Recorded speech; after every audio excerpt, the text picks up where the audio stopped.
Jasmine Crockett walked into The View, expecting a political debate with Whoopi Goldberg, and walked out as the face of the biggest media scandal in U.S. history. Betrayed, silenced, and nearly erased, her words were twisted, and millions believed the lie. But within hours, she turned the entire narrative upside down, triggering massive consequences for The View.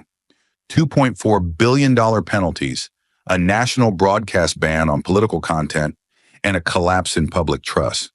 So what exactly did she do? Stay with us. This is a story worth every second of your time. The studio lights were warm, but not blinding. Jasmine Crockett sat straight in her chair, mic clipped perfectly to her lapel, a fresh coat of neutral tone powder on her face, courtesy of a polite makeup artist who'd called her a breath of fresh air in this place. Across from her sat Whoopi Goldberg, veteran host, cultural icon, gatekeeper of The View. She offered a warm smile, practiced but persuasive, and said how thrilled they all were to welcome a rising star in modern politics. The energy in the room was respectful, admiring even. Jasmine smiled back, gracious but guarded. She had walked into the studio that morning believing this would be a meaningful opportunity, a national platform where she could talk about her work in Congress, the fight for clearer voting laws, the loopholes that disenfranchised working-class families, especially black and brown ones. She had prepared facts, real stories. She came in not to promote herself, but to advocate for those who never got airtime. At first, it went as expected. Softball questions, a compliment about her boldness, a laugh about her shoes. The crowd applauded when she said, "Democracy must serve the people, not intimidate them." But then came the pivot. It was Whoopi who leaned forward, hands folded, voice low and even, almost too casual. "But Representative Crockett," she said, "do you think all voters truly understand the complexities of these election reforms you're pushing? Some would say parts of the working class, maybe even rural communities, just don't have the tools to grasp it." The room didn't fall silent, but it went still. Jasmine's face didn't change, but her brain shifted into overdrive. She'd heard this trick before. Frame the question in concern, not accusation. Pretend it's neutral when it's designed to paint you as arrogant if you answer truthfully, or ignorant if you don't. She responded slowly, carefully. "Our job as lawmakers isn't to judge who deserves to vote. It's to ensure that every citizen, regardless of education or income, has equal access to truth, to understanding, to the ballot box. When we fail to provide that access, the system is broken, not the people in it." Her voice was calm, steady. Her eyes didn't flinch. She said what needed to be said, and she believed, as she often did, that clarity would win. But what she didn't see, what she couldn't see, was the man in the control room already slicing the audio, isolating the one part of the sentence where she'd said, "Some voters just don't have the tools to grasp it." The word tools now dangled like a noose. The show ended. They all smiled, thanked her. Whoopi gave her a slight nod, distant, unreadable. One of the other hosts patted her on the back and said, "You handled that well." She left the building with a bottled water in one hand and a note card of media contacts in the other. She felt the air shift when she stepped outside, but she didn't know why. 20 minutes later, her phone buzzed, and again and again. By the fourth vibration, she saw the headline on her screen, plastered across 5 different political pages. Jasmine Crockett, "Working class voters aren't informed enough to vote." It wasn't a quote. It was a weapon. The clip, short, slick, and damning, was everywhere. No context, no tone, no full sentence. Just her face frozen mid-expression, saying words she never meant as they now appeared. The comments flooded in, furious, mocking, racist, threatening. TikTok turned it into a joke. Twitter made it into a war. Journalists were already writing opinion pieces about elitist politicians who think they're smarter than the people. Her staff called her in a panic. "It's going viral," someone whispered, "and not the good kind." Jasmine sat down in her car and watched the clip again. Once, twice, 10 times. She studied it like a detective staring at the moment the gun went off. Except in this case, she was the one shot, and the bullet was her own voice, ripped out of meaning, fired by someone else's agenda. She had walked onto that stage believing in discourse, and now with her phone still buzzing and her inbox filling with hate, she realized what had really happened. They didn't ask her to speak. They asked her to walk into a trap, with Whoopi Goldberg holding the microphone and the cameras already rolling. And now they had the footage to bury her. She had gone on television to speak about justice, but now injustice was roaring back at her, fast and vicious, from every corner of the internet. The backlash didn't wait for sunrise. It came crashing through the night like a tidal wave, flooding every part of her life. By 2 a.m., Jasmine's inbox was packed with cold, brutal subject lines. Funding suspended. Campaign support withdrawn. Partnership terminated. A key donor she had spent months building trust with backed out, claiming her image was now too controversial to align with. Another email showed a short, gutting message from a top political strategist. We're dropping her. Too risky now. Then came the blow that nearly stopped her breath. The United Justice Caucus, a progressive alliance she had helped build, publicly cut ties with her, calling her a source of division. Jasmine stared at the statement, her phone trembling in her hand. These were people who had marched beside her, stood behind her bills, shared meals, secrets, and strategy. Now, with one post, they erased her like she was nothing. The night felt like it was closing in, heavy and airless. The truth she had defended was now being twisted into a weapon, and the people she had trusted most were watching from a safe distance, choosing silence. Every hour made it worse. Her campaign tour was canceled in one call. Too much noise, we can't protect you. Her press secretary quit the next morning. Volunteers vanished without a word. Journalists dug into her old speeches, her college essays, her tweets from 2015, anything they could spin into more fire. On cable news, a commentator with a smug grin called her a perfect example of what happens when ego outpaces intellect. Laughter followed. They weren't arguing with her. They were tearing her apart for sport. Jasmine watched it all from her living room, sitting in silence as everything she had built was demolished in real time. And the scariest part? Not the hate, but the silence. Not a single ally stood up for her.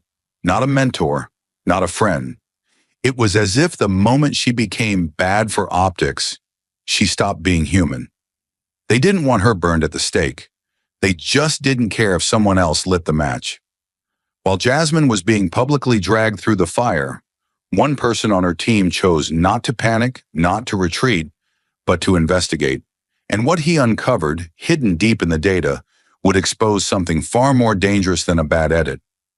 Malik wasn't just Jasmine's digital strategist. He was her firewall, the one who stayed up during campaign launches, who built systems from scratch, who caught trolls before they went viral.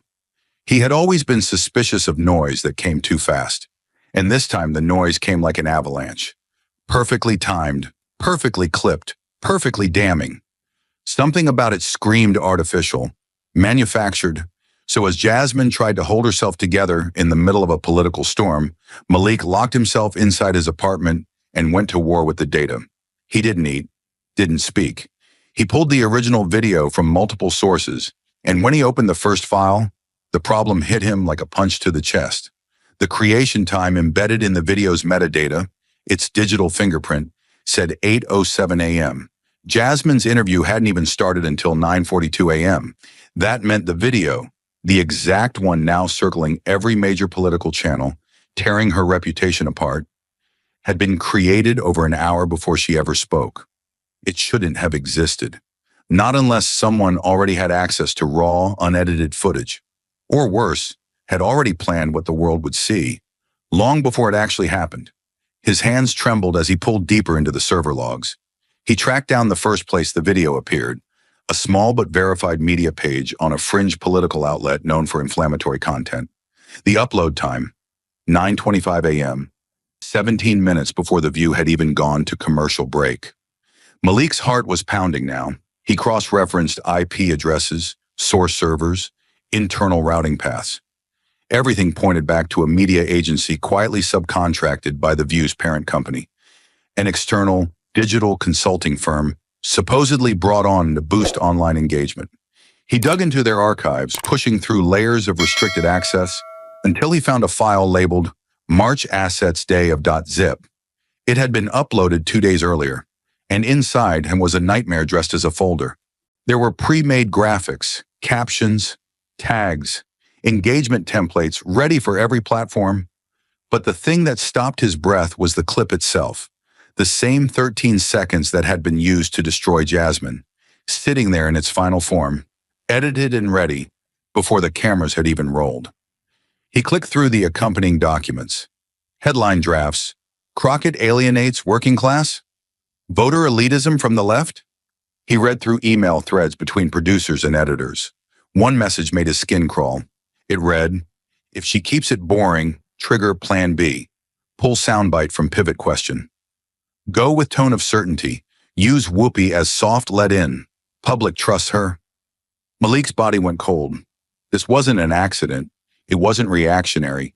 It was strategy. Jasmine had walked into a set already preloaded for character assassination. They hadn't waited to see if she'd make a mistake. They'd built one ahead of time. They had prepared a version of her that the world was meant to hate, edited with surgical precision, timed to detonate on cue, delivered by people who smiled while handing her the mic. The show had always been rigged. He leaned back from the screen, breath shallow, hands clenched into fists. Jasmine hadn't lost control. She hadn't been too bold or too blunt or too anything. She had been hunted, with code, with cameras, with contracts.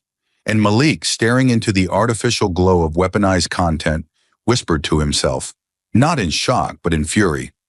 This wasn't journalism. This was entrapment in high definition. Malik had given her the proof. The rest of the world had turned its back. Now Jasmine didn't need approval. She needed accountability. The decision to sue wasn't made in anger. It was made in silence. The kind of silence that follows after you've lost your name, your future, your voice. Jasmine sat in a private conference room, blinds shut, the table covered in hard drives, printed screenshots, email chains, and legal pads scribbled with notes in red ink. Her legal team watched her carefully, waiting for hesitation. There wasn't any. She looked at them with steel in her spine and said, "We file. We file against all of them." Her tone wasn't emotional. It was surgical. ABC, the media giant. The View, the show that had handed her a microphone and a trap at the same time. And most importantly, the political media firm operating in the shadows, funded by undisclosed donors, that had uploaded the weaponized video before the interview even aired. The complaint didn't call this a media mistake. It called it what it was: deliberate character assassination with national consequences. This wasn't about a personal grudge. It was about the abuse of a public platform to reshape the truth, and by doing so, reshape an election. The lawsuit wasn't thin. It was hundreds of pages long, built like a missile. It traced timelines, IP addresses, internal memos, server logs, and media patterns. It broke down in painful detail how a single manipulated sentence had been seen, shared, and believed by tens of millions of people, many of them voters in swing states where trust is razor thin and damage spreads like wildfire. It showed how her endorsements had vanished in 24 hours, how 5 major donors dropped her like dead weight, and how entire campaign partnerships went dark. Some silently, some publicly, all cold. Her speaking engagements were canceled. Her name was scrubbed from upcoming panels. One progressive network even pulled an ad with her face in it, issuing a vague apology for causing confusion. But there was no confusion. There was only cowardice, and a carefully orchestrated effort to erase her from the race before she had the chance to run. And Jasmine knew exactly why. They didn't fear what she said. They feared what she represented. Her legal team calculated the damages meticulously. This wasn't about inflated numbers. It was about real loss, tangible, provable, undeniable. They gathered data on how the clip had influenced voter sentiment in at least 4 battleground states, showing measurable dips in polling for reform candidates after the video went viral. Experts confirmed that over 18 million unique users were exposed to the doctored clip within the first 72 hours. They cross-referenced that with drops in campaign contributions, speaking fees, advertising contracts, and internal analytics from social media platforms. The result was staggering. $2.4 billion in combined political and economic damages, not including what was done to her name. The lawsuit named it plainly. What occurred was not defamation. It was calculated electoral disruption by means of media manipulation. And Jasmine, standing in the middle of that storm, no longer pleaded for fairness. She demanded justice, not just for herself, but for every voter who had been lied to, every truth that had been silenced, and every woman who had ever been handed a platform just to be pushed off it. She hadn't just filed a lawsuit, she had stepped onto a battlefield where truth was on trial. And when the doors of the courtroom finally opened, the air inside felt like the edge of a storm. From the moment the judge entered, you could feel it. This wasn't going to be another legal formality. This was war in suits and silence. The federal courthouse in D.C. buzzed with tension that no one dared speak out loud. Press lined the back wall, their pens twitching, cameras blinking like nervous eyes. Jasmine sat upright, her expression unreadable, the weight of everything that had been done to her held behind a jaw that hadn't clenched since childhood. Across from her, the defense team, 4 men, 2 women, all tailored and polished, stood with calm, rehearsed confidence. ABC's lead attorney walked to the front like he owned the floor. His voice was smooth, the kind that sounds like authority even when it's wrapped in excuses. He spoke of broadcast deadlines, human error, production fatigue. This was an oversight, he said, hands open, tone apologetic but distant. A harmless misstep in the editing process. Not malicious, just unfortunate. Some in the jury nodded. Others looked unsure. The courtroom seemed to hold its breath, unsure which way the scales would tilt. But Jasmine knew. She had come prepared for this moment, not to react, but to reveal. Her attorney stood slowly, holding a printed document in one hand and a flash drive in the other. "We'd like to submit internal correspondence from the production team," he said, his voice calm, but carrying a quiet charge beneath the surface. The judge gave a nod. Screens flickered on across the courtroom, and then it appeared. An email thread between 2 producers, dated the night before Jasmine's episode aired. It wasn't long, just 3 lines, but it hit like a bullet. "Trim the quote, make it tight. You want the whole sentence? No, cut it right after. Some voters just don't have the tools to grasp it. Let her hang herself. Internet will do the rest." A full second passed before anyone reacted. Then the room shifted. The silence cracked. The jury collectively froze. One woman put a hand to her mouth. A man near the back muttered something under his breath. "Jesus Christ." The judge looked down, read the printed email twice, then slowly raised his eyes to the defense table. The head attorney for ABC had gone pale. Another lawyer leaned forward, whispering with frantic urgency. But there was no spinning this, no explaining it away. The intent was written in plain language, with timestamps to prove it. They hadn't just aired an edited clip. They planned it, executed it, counted on public outrage to do their dirty work. The judge's voice was measured, but cold. "This court finds sufficient evidence of intentional media manipulation. The claim is no longer a matter of simple defamation." He paused, letting the weight of the words settle. "This case will advance to trial under federal jurisdiction. The allegations strike at the heart of democratic integrity. And that," he said, "is a matter for the highest level of scrutiny." No one applauded. No one needed to. The room already understood what had happened. A line had been crossed, not just legally, but morally, historically. And Jasmine, she didn't smile. She didn't move. She sat still in her chair as the courtroom shifted around her, knowing this wasn't a victory. It was just the first crack in the wall they tried to bury her behind. They had said it was a mistake, but now it had a time, a name, a voice, and most of all, a motive. The court had heard about manipulation, intent, and betrayal, but nothing had yet revealed the scale of the damage, until now. They dimmed the lights in the courtroom as the data analyst stepped up to the witness stand. He wasn't dramatic. He didn't need to be. The screen behind him did the talking, a map of the United States glowing red, yellow, and white, with 4 states pulsing like open wounds. Michigan, Wisconsin, Arizona, and Georgia. We tracked the immediate voter response following the viral spread of the manipulated video, he began, pointing to a graph that showed steep drops and spikes in real time. The numbers you're about to see are not theoretical. These are confirmed behavioral shifts backed by geotagged metadata, search history trends, and direct voter response polling. The room had gone completely still, not just quiet, frozen. On the screen, a bold line traced across the map to Michigan, where the drop was most dramatic. In this state alone, the analyst said, 15,372 early voters changed or canceled their ballots within 48 hours of the video's release. There was no guesswork. He showed search engine timestamps. He showed text logs from political canvassing groups reporting voter confusion and anger. One undecided voter wrote in a recorded response, "I saw the clip. That woman doesn't believe in people like me. I'm voting against her side." The room felt colder with every number. The analyst moved to the next slide. Wisconsin.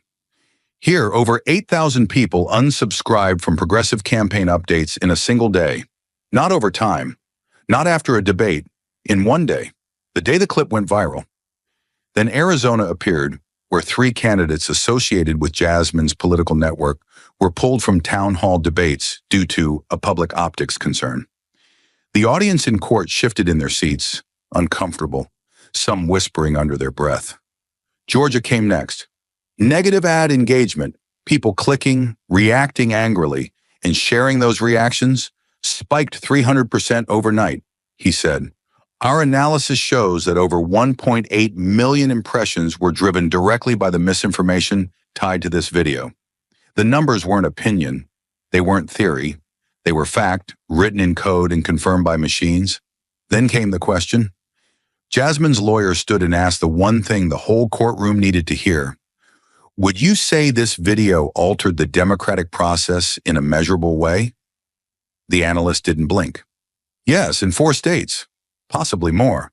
It didn't just influence feelings, it influenced ballots. That moment shattered whatever illusion remained. Not even the defense attorneys could meet the jury's eyes. The judge leaned forward, hands folded, jaw clenched. Cameras in the press section clicked like rapid gunfire, capturing history in motion. Later that evening, headlines would flood the world. A talk show changed the election, wrote the New York Times. Democracy hacked by daytime TV, reported the Washington Post. And in bold type across international media came the phrase that would haunt the industry for years. The first time in history, a talk show rewrote the direction of a national vote. Jasmine didn't speak. She didn't have to. For the first time since the nightmare began, it wasn't just her telling the truth. Now the data was telling it for her. The numbers had spoken. The maps had shown the damage. And the lies had been exposed. But now came the most human part of the trial, the moment when someone from inside the machine would finally step forward. The bailiff called her name, and all chatter died. Whoopi Goldberg entered the courtroom like a shadow everyone recognized, not because of her fame, but because of what she represented, a trusted voice, a cultural cornerstone, someone the public believed would always tell the truth.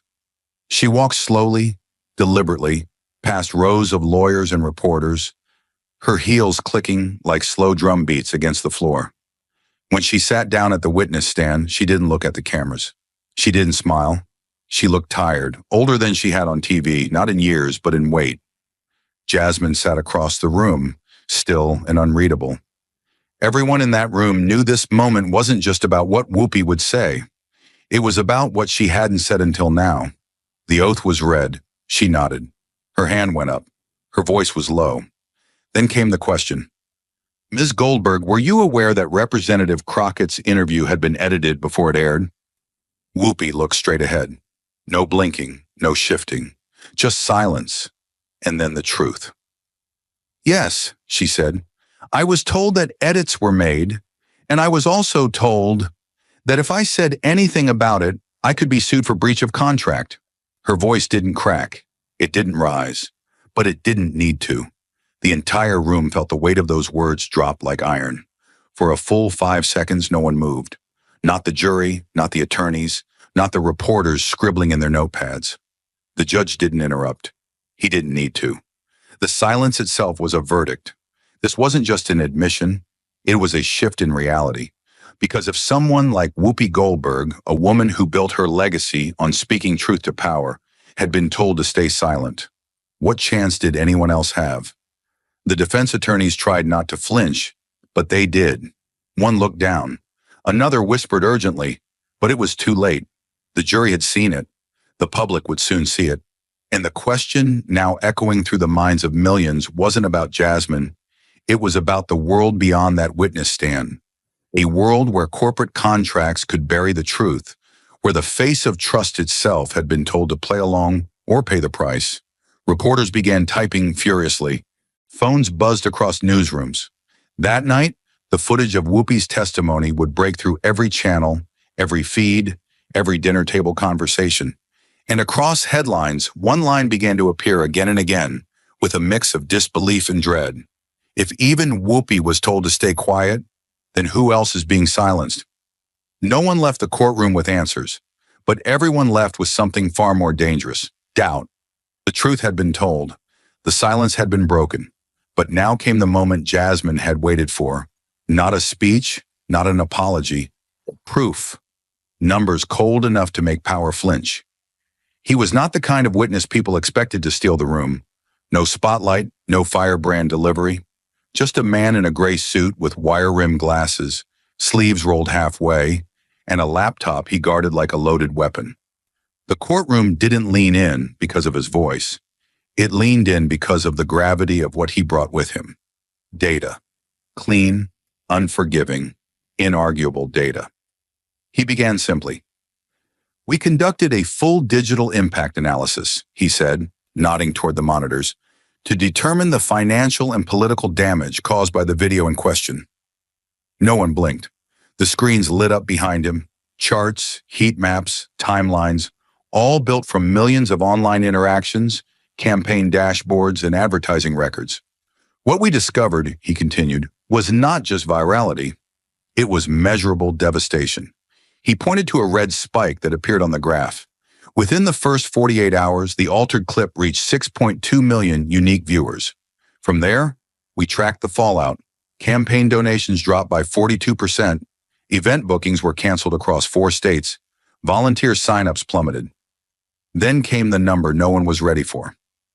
Based on standard campaign valuation models, each view of that video caused approximately 38 cents in measurable harm through lost revenue, voter disengagement, media withdrawal, and polling impact. Murmurs rippled through the room. One juror's eyes widened. The expert didn't slow down. "That amounts to over $2.4 million in damage per hour during the first 2 days alone. Over the course of a week, it compounded. Endorsements didn't just freeze, they reversed. Partners didn't just pause, they pulled out. By the time we reached day 7, the campaign had effectively collapsed."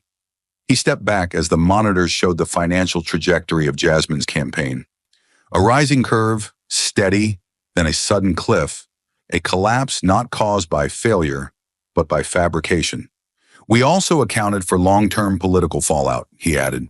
"Speaking fees, partnership contracts, network appearances, all slashed. Not because of poor policy, but because of perceived toxicity caused by a manufactured narrative." Then finally came the number. The total loss, calculated using 6 independent models, confirmed by 2 outside firms, and cross-verified against internal campaign financials. $2.4 billion. He looked directly at the judge now. "This is not a theoretical estimate. This is the damage done when falsehood is allowed to move faster than fact. When a lie is designed, distributed, and monetized." The courtroom was silent, dead silent. The jury looked stunned. Even the judge took a long pause before speaking. He flipped through the report like it was a eulogy in data form. Line by line, reading not projections, but post-mortem. "This court," he said slowly, "accepts the economic findings presented as valid, verifiable, and grounded in sound financial methodology. This is not speculative injury. This is proven harm." The words rang like a gavel. Jasmine didn't react. She didn't nod, didn't breathe heavy. She just looked at the number on the screen. $2,400,000,000. Not as a victory, but as a sentence. That was what it cost to take her voice, twist it into a weapon, and fire it at her own future. And now, finally, they would have to pay for every single cent of it. Everything had built to this. The lies, the trial, the silence, the numbers. And now, with the nation holding its breath, the judge prepared to speak not just to a courtroom, but to history. He returned to the bench without ceremony, but the weight of what he carried could be felt in every step. The courtroom stood, then sat again as he adjusted his glasses and looked down at the file that would soon become precedent. No one breathed. No one moved. Jasmine sat at the plaintiff's table, hands still, eyes forward. The judge's voice was calm, but every word felt like it was carved in stone. This court, having reviewed the full scope of evidence, financial documentation, expert testimony, in digital records, he said, pausing only once, finds the defendants legally and ethically responsible for intentional manipulation of public discourse and reputational harm on a national scale. He looked directly at the defense. Accordingly, this court orders that ABC News and its subsidiary program, The View, are liable for compensatory and punitive damages totaling $2.4 billion. Gasps swept through the room like a gust of wind. Even the reporters, trained to remain composed, dropped their pens for half a second. But the judge wasn't finished. In addition, he continued, the external political media firm responsible for preparing and distributing the edited clip, prior to broadcast and with the intent to incite public backlash, will have all domestic and international financial accounts immediately frozen. Their executive board will be referred to federal prosecutors for criminal investigation. He turned the page slowly, deliberately. Finally, this court imposes a 12-month moratorium on ABC's right to air political content across all platforms, digital and televised. This includes coverage, commentary, and affiliated media distribution. The courtroom didn't erupt. It sank. The weight of the ruling didn't provoke noise. It provoked stillness. The kind of stillness that meant something permanent had just shifted in the foundation of power. The kind of stillness that meant a message had been sent. Truth is not entertainment, and when you turn it into a weapon, there is a price. Jasmine sat perfectly still. She didn't cry. She didn't break. Her hands stayed folded as if the storm was still raging inside her, and she was the only one holding the line. Her attorneys glanced at her, unsure whether to celebrate or exhale. She offered them no cues. Reporters surged outside. Flashes fired like lightning, and when Jasmine finally stepped out into the daylight, a dozen microphones rushed toward her. Cameras were already live. Her name was trending again, this time with words like vindicated, unbreakable, historic. But when she spoke, there was no victory in her voice, only clarity. I will not be continuing my campaign, she said, and the crowd visibly recoiled. She waited, then added, because justice is not a springboard, it is a guardrail. It's not meant to lift a person up. It's meant to hold the powerful back. She didn't need to say more. She had already said everything in the courtroom, with her silence, with her refusal to vanish, and now with her refusal to exploit her own victory. She had come for accountability. She had gotten it, but she had never been interested in turning a courtroom into a throne. She had drawn a line and made the world look at it. And from that day forward, every network, every candidate, every viewer who watched the news with blind trust would remember what it had cost to finally tell the truth. The verdict echoed far beyond the courtroom, into studios, strategy rooms, and Senate chambers, because this time justice didn't stop at the individual. It demanded a system be rebuilt from the ashes of a lie. In the months that followed the trial, America felt like a nation staring at its own reflection, and for the first time, not recognizing what it saw. Public trust in televised media dropped to historic lows. Networks scrambled to issue internal reforms. Production teams across the country went silent, huddled behind lawyers and PR consultants, unsure of which email might be subpoenaed next. But the shift didn't come from panic. It came from pressure. Citizens, enraged and awakened, flooded congressional offices with letters, calls, and online petitions demanding reform. They weren't asking for apologies. They were demanding guarantees. Guarantees that what had happened to Jasmine, what had been done to millions of viewers, would never happen again. The momentum was undeniable, and what began as outrage became a bill. A bill became a vote. And in a rare act of unity, Congress passed the most sweeping digital media accountability law in modern history. It was called the Digital Content Integrity Act, and it changed everything. No longer could a television network hide behind editing discretion or production timelines. Under the new law, every broadcast, news, political, or commentary, was required by federal mandate to archive its unedited original version, with timestamps, file integrity checks, and public availability within 48 hours of airing. If any footage was altered for clarity, time, or tone, it had to be disclosed on screen in real time. Red banners, audio cues, a full public changelog, no exceptions, no backdoors. Violations would trigger steep financial penalties in public hearings. For the first time, the truth wasn't just an expectation, it was a legal requirement. Anchors who once improvised over facts now read scripts with precision. Editors who cut segments now double-checked compliance reports. The industry didn't just adapt, it was put on notice. But legislation alone wasn't enough. Lawmakers, fueled by the trial's impact and a tech industry now begging to look clean, went further. They turned to technology, not just to regulate, but to lock truth into code. The government partnered with independent cryptography firms to design a national blockchain ledger for all broadcast content. Every frame, every word, every edit made to a live or pre-recorded segment would be timestamped, encrypted, and written into a decentralized chain that could not be altered, forged, or erased. The media could still shape narrative, but it could no longer rewrite history. If a network cut 5 seconds from an interview, that cut was documented forever. If a producer trimmed a sentence, the original was preserved.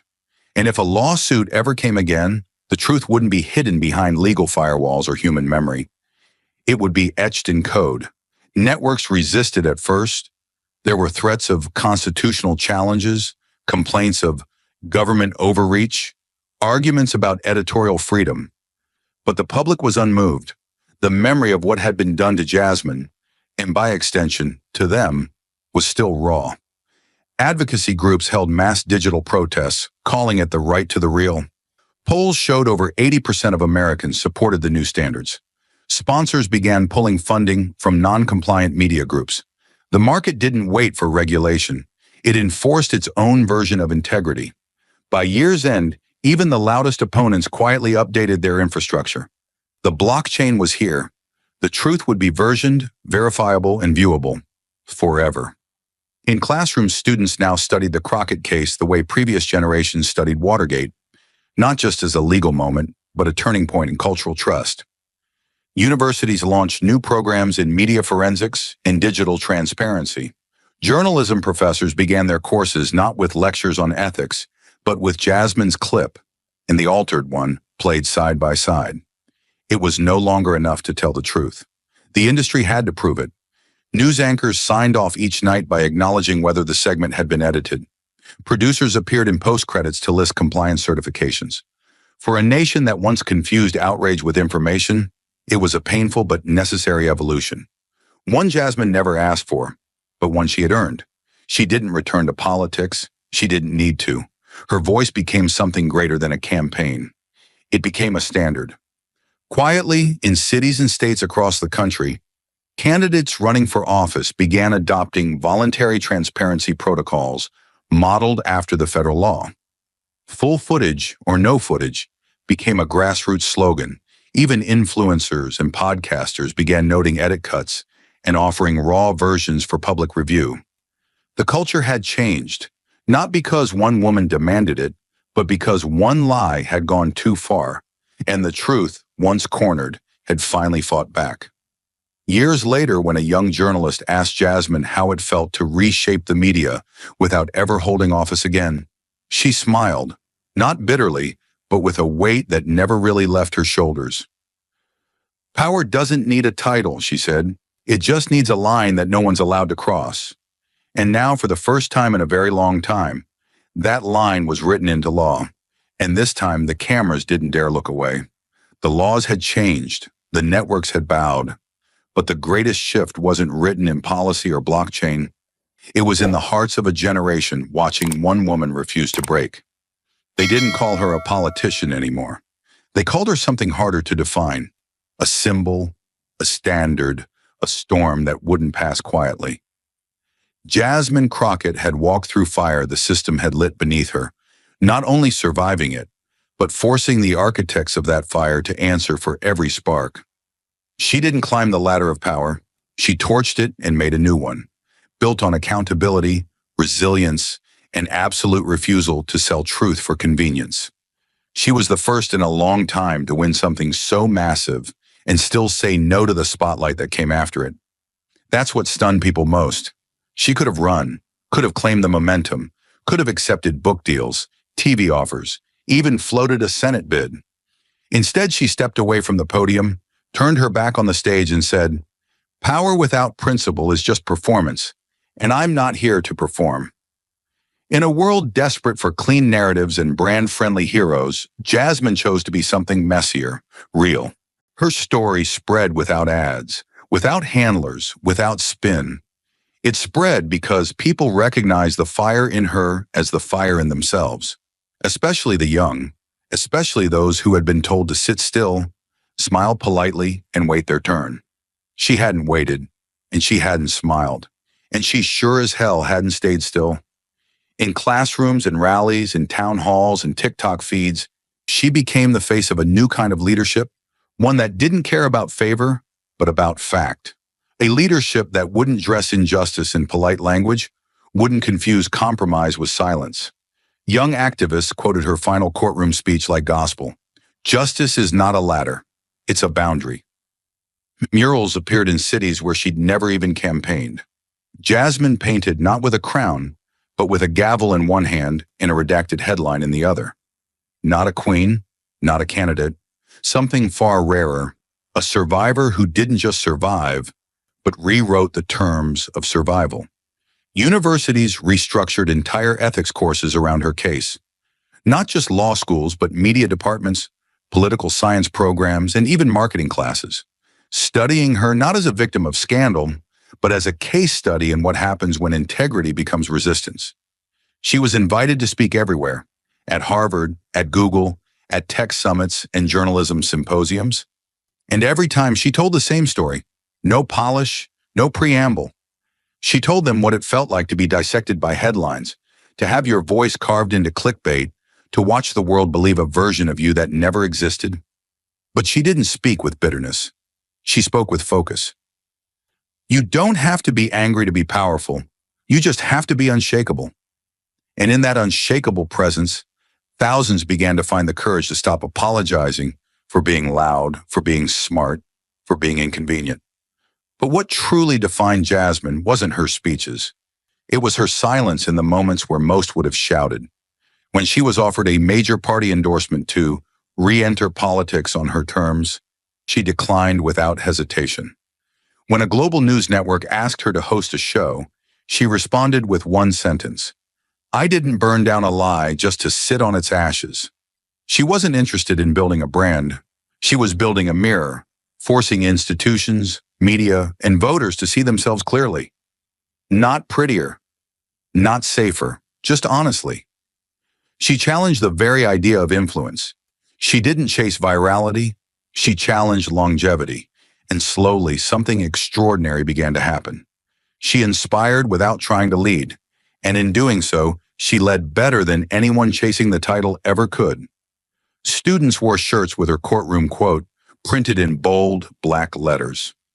Grassroots movements began citing her trial as the reason they demanded raw footage at every candidate town hall. Voters stopped asking, "Who's most electable?" and started asking, "Who would survive what Jasmine survived and still tell the truth?" And that shift, quiet but seismic, began to change the shape of elections themselves. Candidates couldn't coast on charisma anymore. They were asked harder questions. They were held to higher standards, because now there was a blueprint for what courage looked like in real time, and her name was at the top of it. She never called herself a role model. In fact, she actively refused the title. You don't need someone to follow, you need something to believe in. That's what she told a room full of high school girls in Chicago who asked how to be more like her. She didn't smile when she said it. She looked them in the eye and told them not to wait to be invited into rooms. Walk in, and if there's no chair for you, don't bring one. Bring a wrecking ball. That moment went viral not because it was scripted, but because it was true in the bone. Jasmine wasn't the symbol the media tried to cast her as.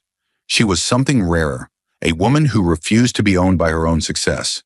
And that's why, years later, when people told the story of how an edited video nearly ended a career and instead ignited a movement, they didn't talk about the scandal. They didn't talk about the court case or even the money. They talked about a woman who stood when she was expected to fall, who walked away when she was expected to rise, who told the truth not for applause, but because the truth deserved to breathe. She didn't run for anything after that. She didn't have to. She became the measure. History often marks its heroes by what they win. Jasmine Crockett was remembered for what she refused to take. Power without accountability, a platform without integrity, applause without truth. Years passed, but her name never slipped into the quiet corners of memory. It didn't fade into footnotes or hashtags. It grew, not through propaganda, not through PR, but through practice. Jasmine became more than a story of survival. She became a method, a mirror, a measure. It started in the smallest places. Local classrooms. Teachers in civics and ethics began using clips from the trial as teaching tools. Not the dramatic parts, the still moments, the silences, the lines she didn't say, the restraint she showed when she could have lashed out. Young students, many hearing about her for the first time, asked the same question. Why didn't she run? And the answer came not from textbooks, but from lived reflection. Because she didn't need to. Her purpose wasn't to collect office. Her purpose was to redraw the moral blueprint for how we hold systems accountable. And in doing so, she gave future leaders something far more valuable than a campaign strategy, a compass. Across college campuses, her legacy took on a second life. Professors assigned research projects called post-Crockett political models, where students analyze media through a new lens, not just for bias, but for intentional distortion, digital velocity, and trust degradation. Journalism students began refusing to submit edited interviews unless the raw audio was attached. It wasn't just compliance. It was cultural rebellion against convenience.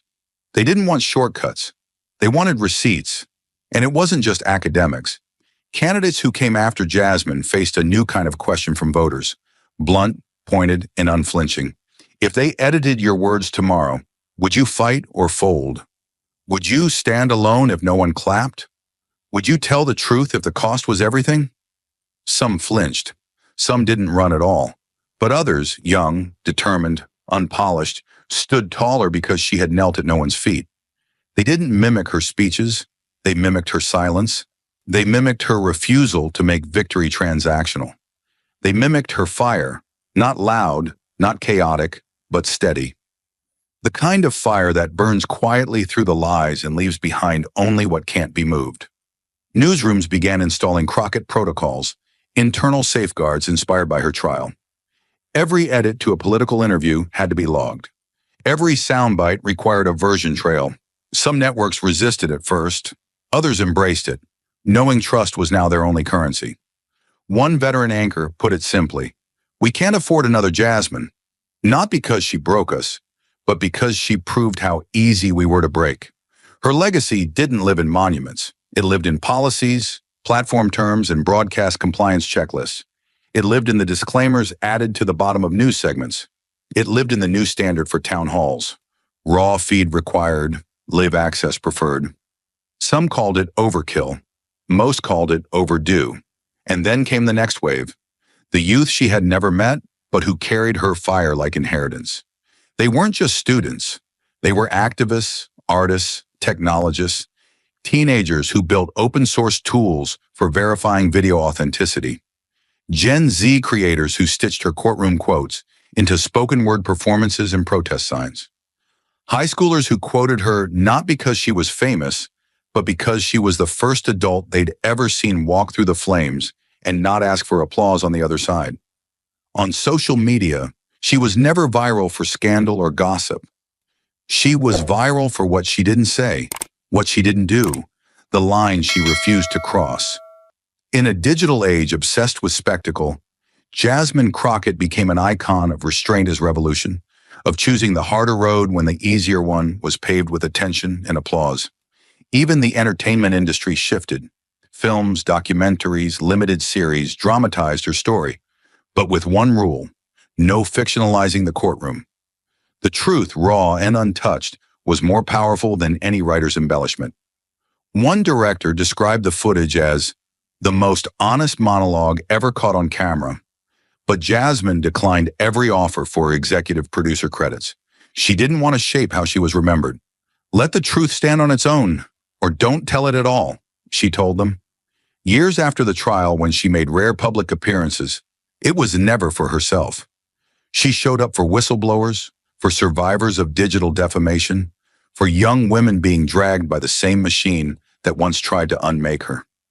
She didn't offer them advice. She offered them tools, lawyers, technologists, fact-checkers.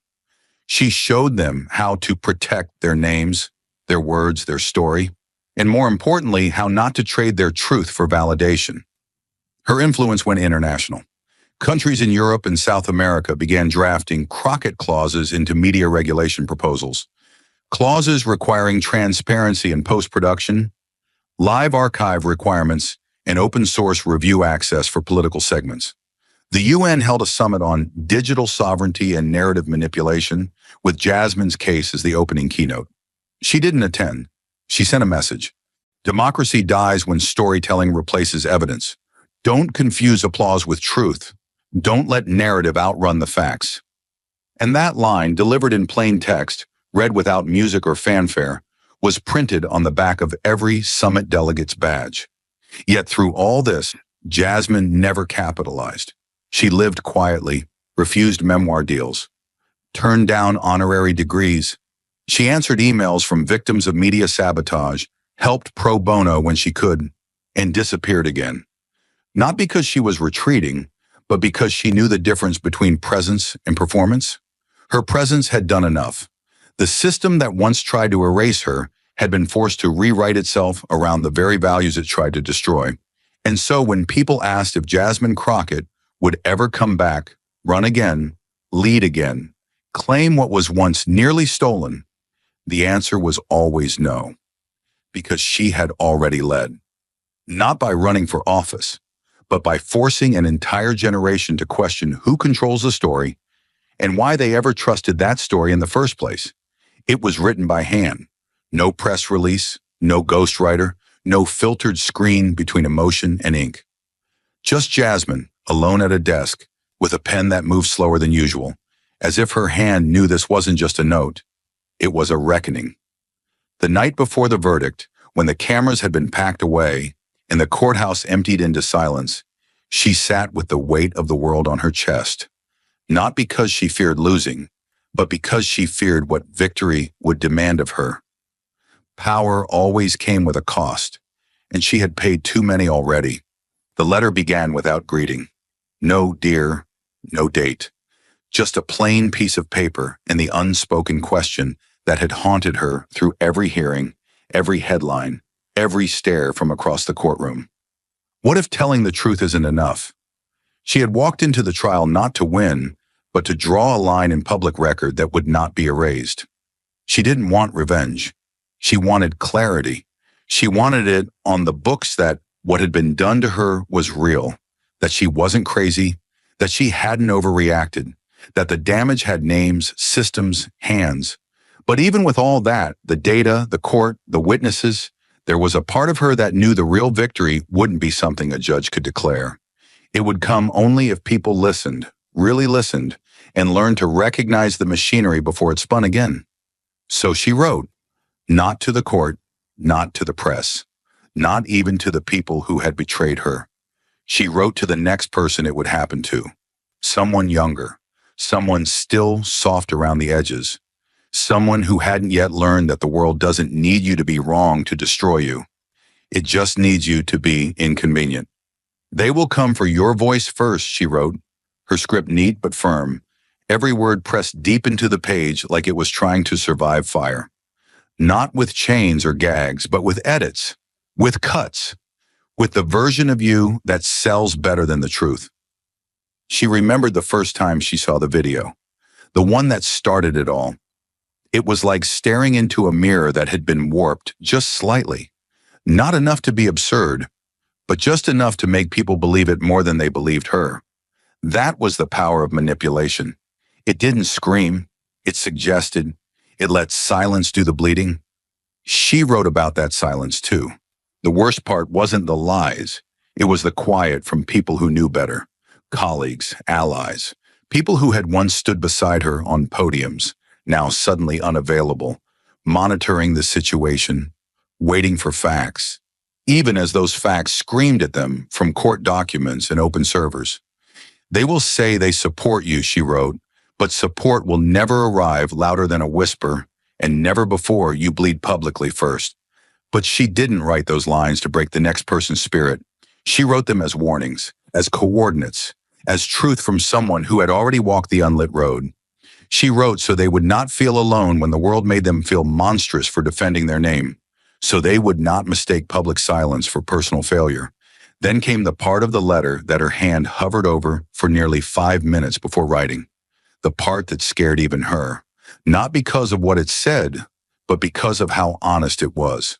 There will be a moment, maybe during the worst of it, maybe after, when they try to offer you a trade, a return, a comeback, a throne, and it will feel like justice, but it's not.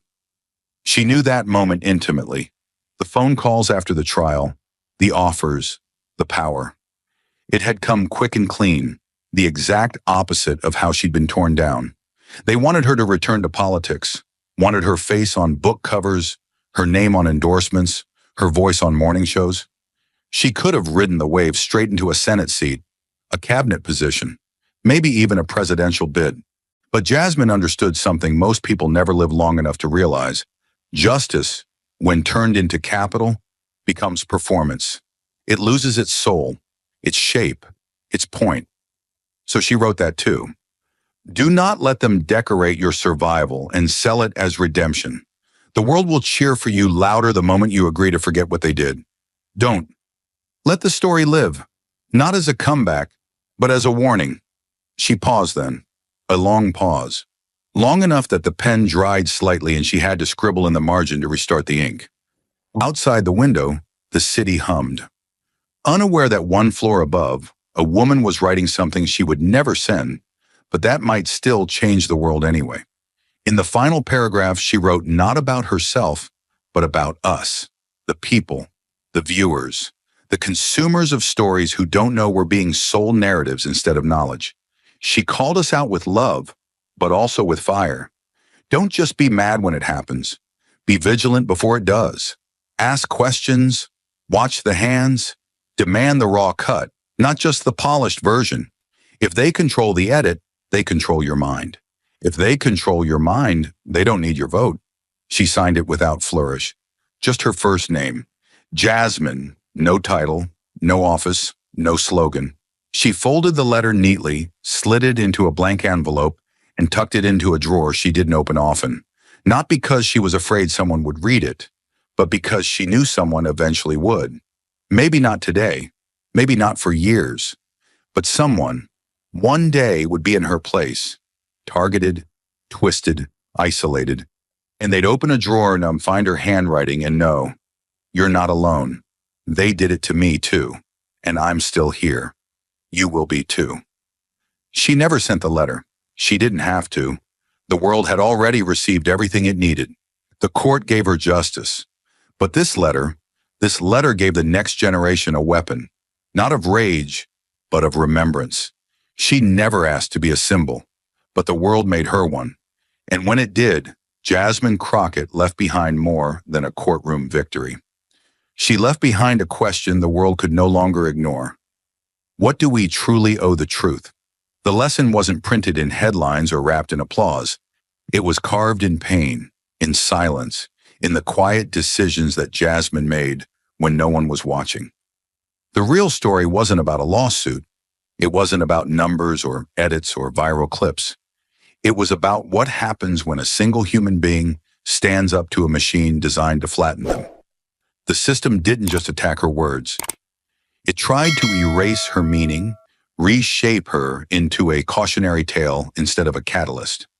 And for a moment, it almost worked. But Jasmine taught the world something it wasn't ready to hear. You don't need to shout to fight back. Sometimes just standing your ground is the loudest rebellion there is. She proved that restraint can be power, that dignity can be sharper than revenge, that walking away from the stage, when the spotlight is finally yours, can shake the foundations of institutions more than any applause ever could. But perhaps the most profound truth she revealed wasn't about media or politics or technology. It was about us, about how quickly we consume, judge, and discard, about how little we demand before deciding what's real. Her story forced us to confront our own complicity. We click, we share, we react, not to facts, but to friction. And in doing so, we sometimes become accomplices to the very injustice we claim to oppose. Jasmine's fall and rise wasn't just her own. It was a mirror held up to every person who's ever scrolled past a lie and believed it because it felt convenient. A reminder that in the digital age, truth doesn't lose by being disproven. It loses by being drowned out.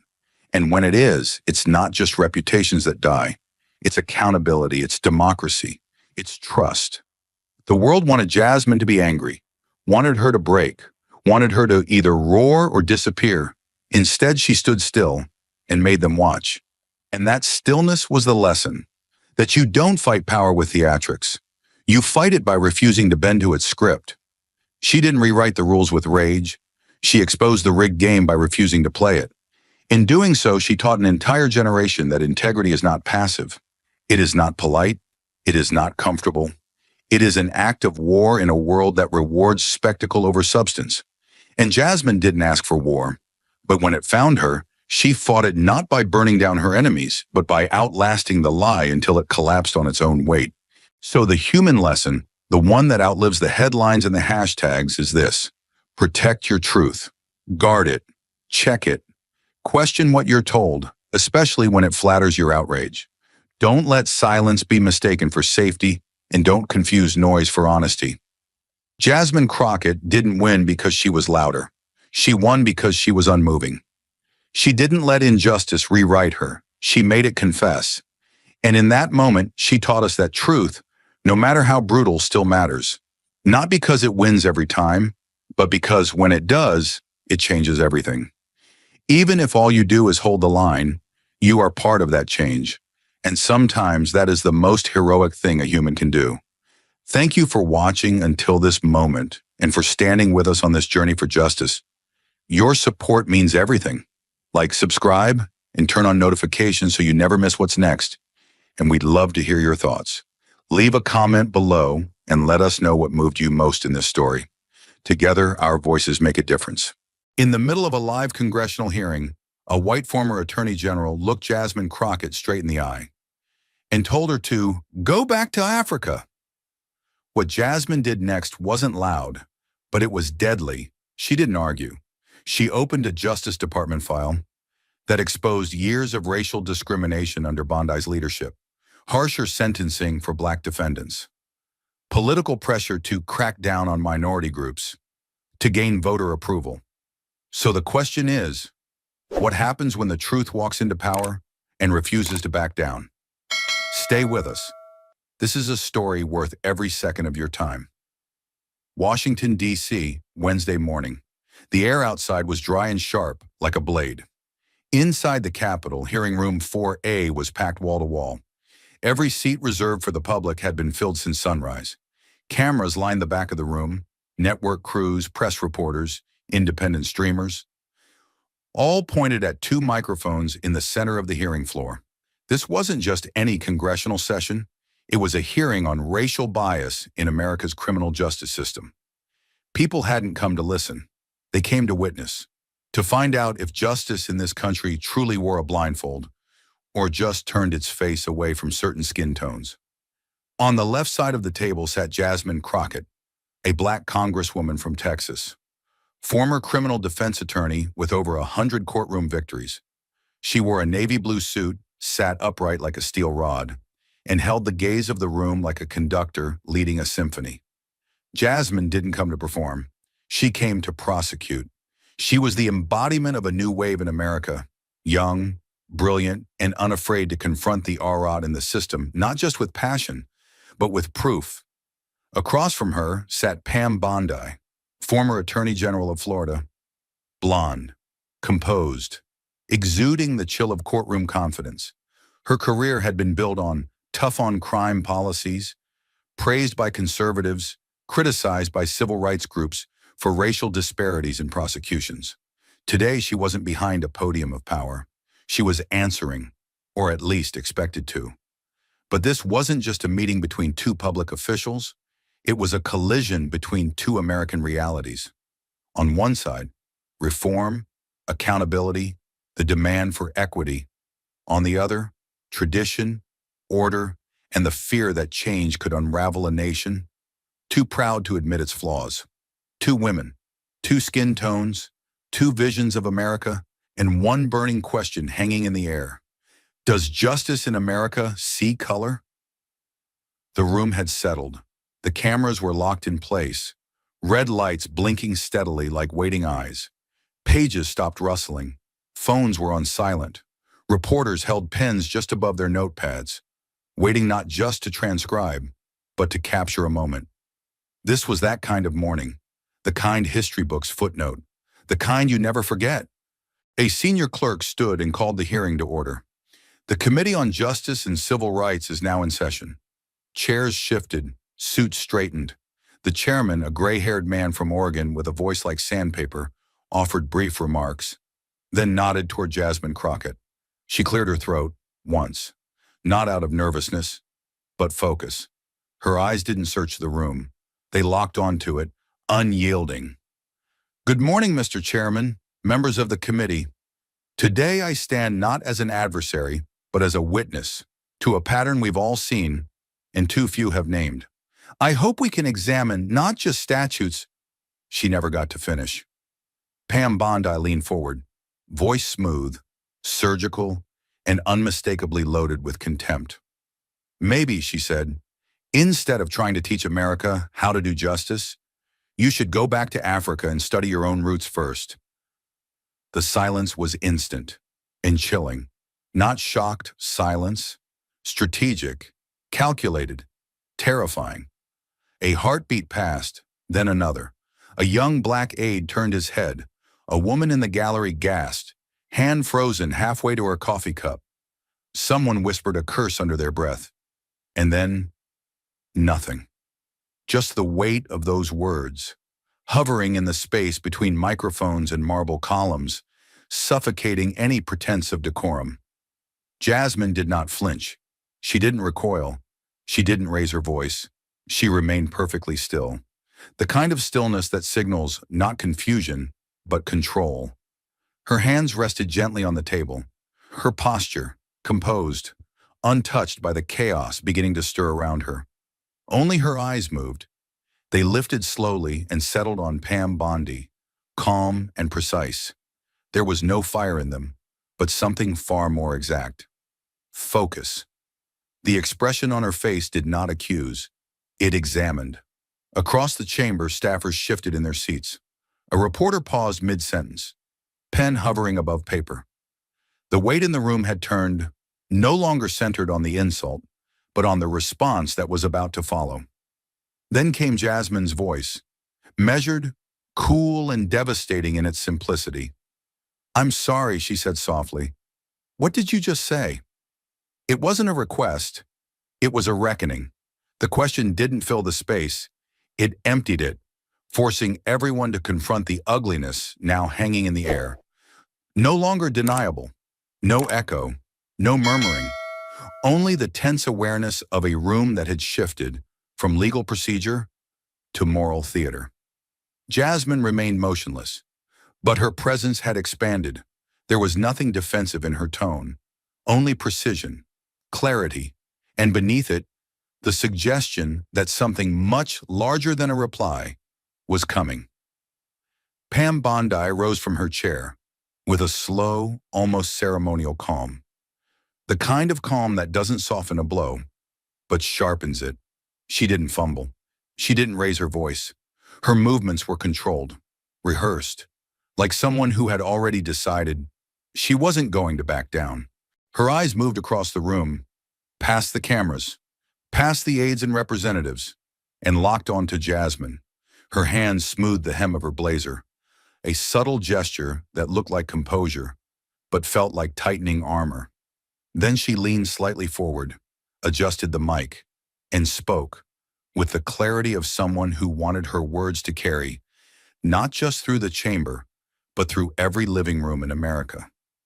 I said, if you think this country is so unjust, so broken, then maybe you should go back to Africa and fix that instead. The sentence didn't echo, not because it wasn't loud, but because it hit too fast, too hard, too directly. For a moment, it felt like the air itself paused.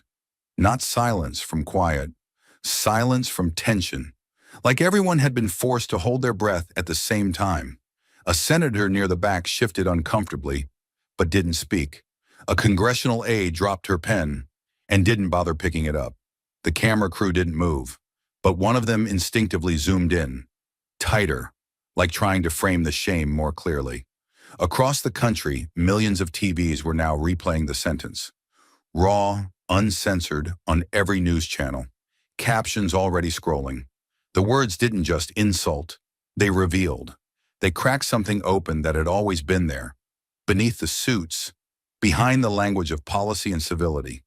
And in this moment, it wasn't about debate. It wasn't even about politics.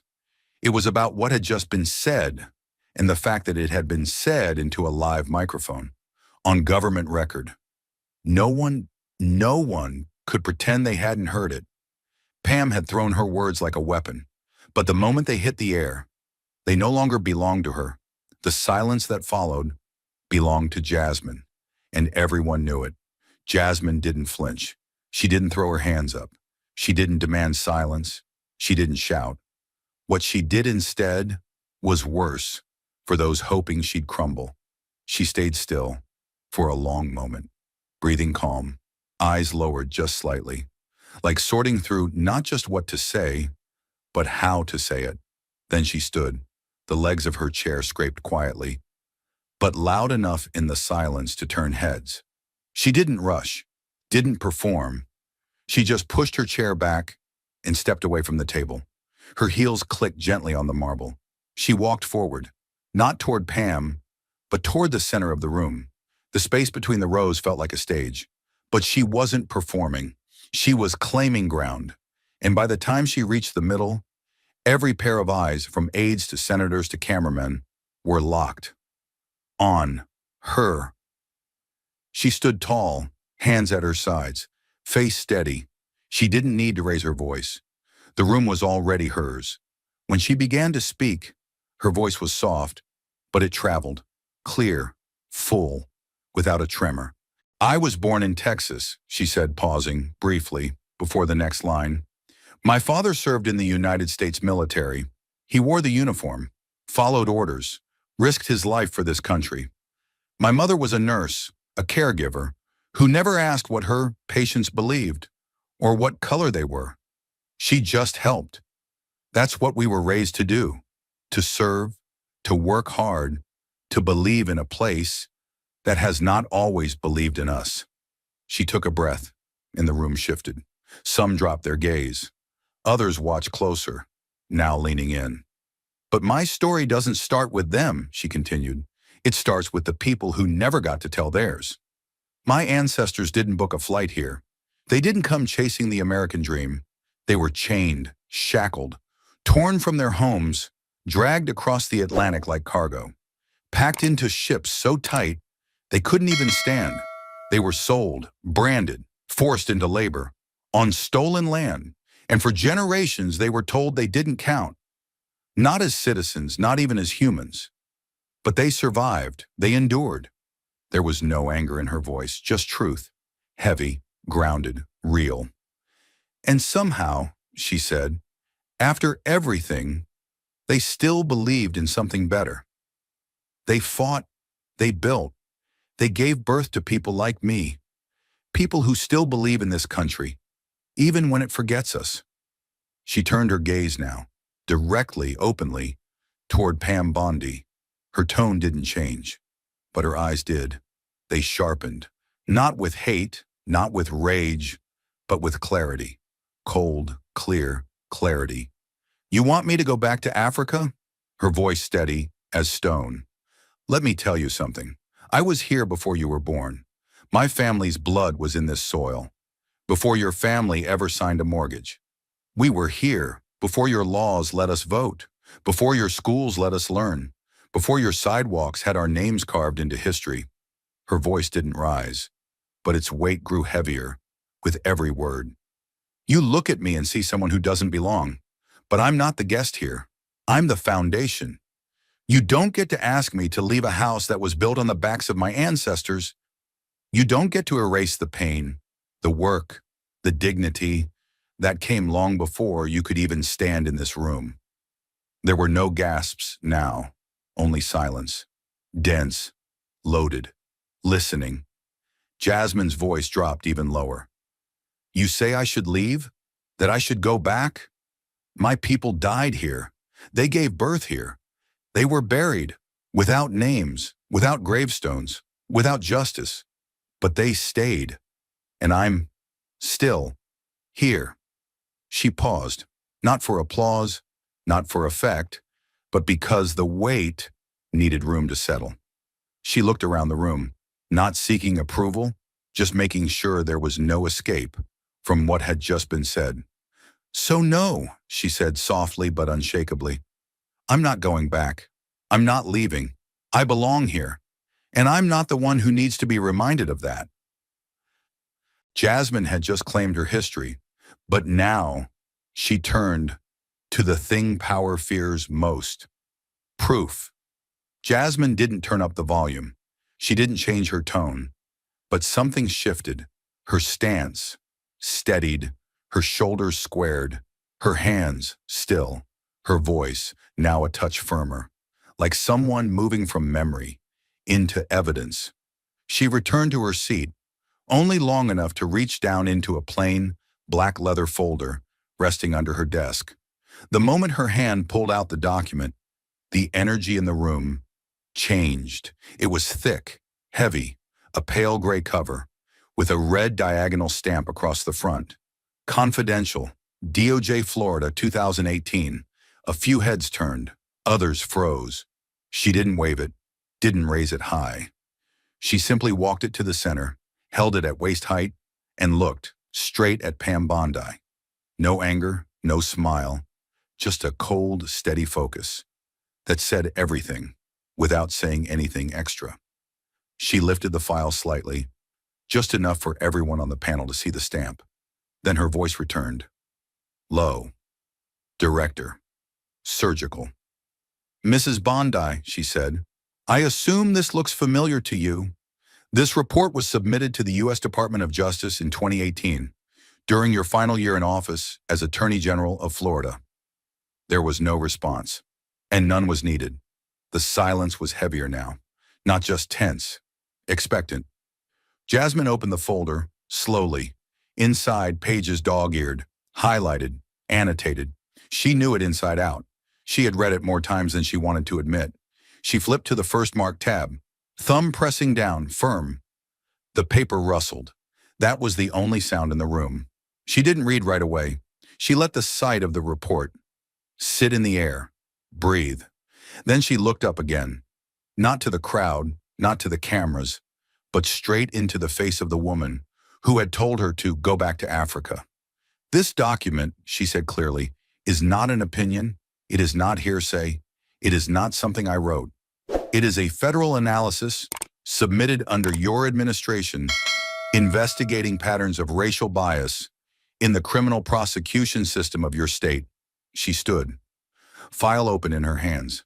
The weight of it, suddenly heavier than it looked. Her voice didn't rise, but the tension in the room did. Each page she turned deepened the silence.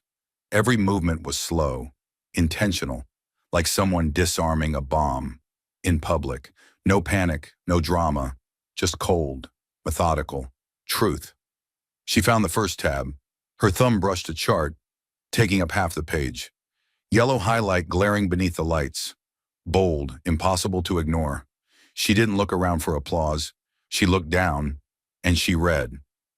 According to this internal analysis from the Florida Department of Justice, Black defendants were recommended sentences that were, on average, 32% longer than white defendants for the same exact charges.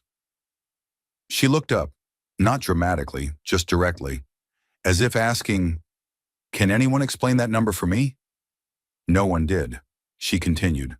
Same charge, same courtroom, same judge sometimes, but one person walks out with probation and another with years. She flipped to the next tab. A small red note stuck out, like a wound. Her eyes scanned the paragraph, only a second. Then she read it aloud. Prosecutors showed a documented pattern, that's the language here, of upgrading charges when the defendant's surname appeared to be African or Hispanic in origin. That means the only thing changing was the name, not the evidence, not the facts, just the name. Her voice didn't shake, but it slowed. It had to, because these weren't just stats. These were lives. Your last name could be Martinez, or Abdul, or King, and that alone might mean the difference between community service and prison. The report doesn't speculate on intent. It doesn't need to. The numbers speak loud enough. She turned another page, slower this time, the kind of slow that makes people hold their breath. Page 47, she said softly, analysis of wrongful arrests across the state. 87% of them happened in predominantly Black or Latino neighborhoods. 87%. She paused, let that sit, then continued. Of those cases, less than 5% resulted in any formal apology. None, zero, resulted in financial restitution. People were arrested, taken from their homes, humiliated, sometimes held for days, and then just released. No explanation, no accountability, no justice. The statistics were damning, the patterns undeniable. But what came next, it was what silenced even the most stubborn defender. A sentence, written by one of their own. The pages no longer shook in Jasmine's hands. Her voice, calm, almost slow, like a judge handing down a sentence after a trial too long ignored. She didn't raise her tone, didn't dramatize the moment. She just read, slowly, clearly. And here, she said, flipping gently to a tabbed page near the back. Her thumb paused on a paragraph, highlighted in pale orange. Is a direct quote from a memo written by your own senior legal advisor. There was no build-up, no setup. She looked at the page, then she looked up, and with the same unshaken tone, she read the sentence aloud, word for word, like a blade slicing through air. There is pressure from upper leadership to crack down harder on minority suspects, especially in election years, in order to maintain support from the base. The words didn't echo. They didn't need to. They hung there, thick, heavy, like fog. No one could now pretend wasn't real. The silence that followed wasn't awkward. It was suffocating. No one shuffled papers. No one whispered strategy. Even the cameras seemed to slow, as if afraid of blinking. Somewhere in the back row, someone whispered, barely audible, Jesus Christ. She actually found it, a staffer gasped. Not loud, but enough for her colleague to stiffen. A senator muttered something, rubbed his face. No one looked at Pam Bondi. Not yet. All eyes were on Jasmine, who stood like a stone, steady, unshaken. Then she slowly closed the folder. The motion, gentle. Not a slam, not a flourish. Just final. Her hands rested on top of the file. As she raised her head, her gaze fixed on the woman who had, moments ago, told her to go back to where she came from. Jasmine didn't blink, She didn't smile. She simply spoke, voice steady, eyes locked, as if addressing a courtroom that had been in denial for far too long. "You told me I should go back to Africa?" Her tone stripped of all emotion, except truth. "Maybe you should go back and read the documents from the country you helped run." Her words didn't come like bullets. They came like bricks, stacked into a wall of reality no one could climb over. Justice doesn't come from slogans or speeches or spin. It doesn't come from being loud or from talking first. It comes from courage and from facing the truth, even when it's ugly, even when it's yours. There was still no response from Bondi, none expected. Her hands folded tightly in her lap, her face pale, her expression somewhere between disbelief and collapse. She didn't reach for the mic. She didn't interrupt. Because at that moment, there was nothing left to say that could undo what had been said, and worse, what had been proven.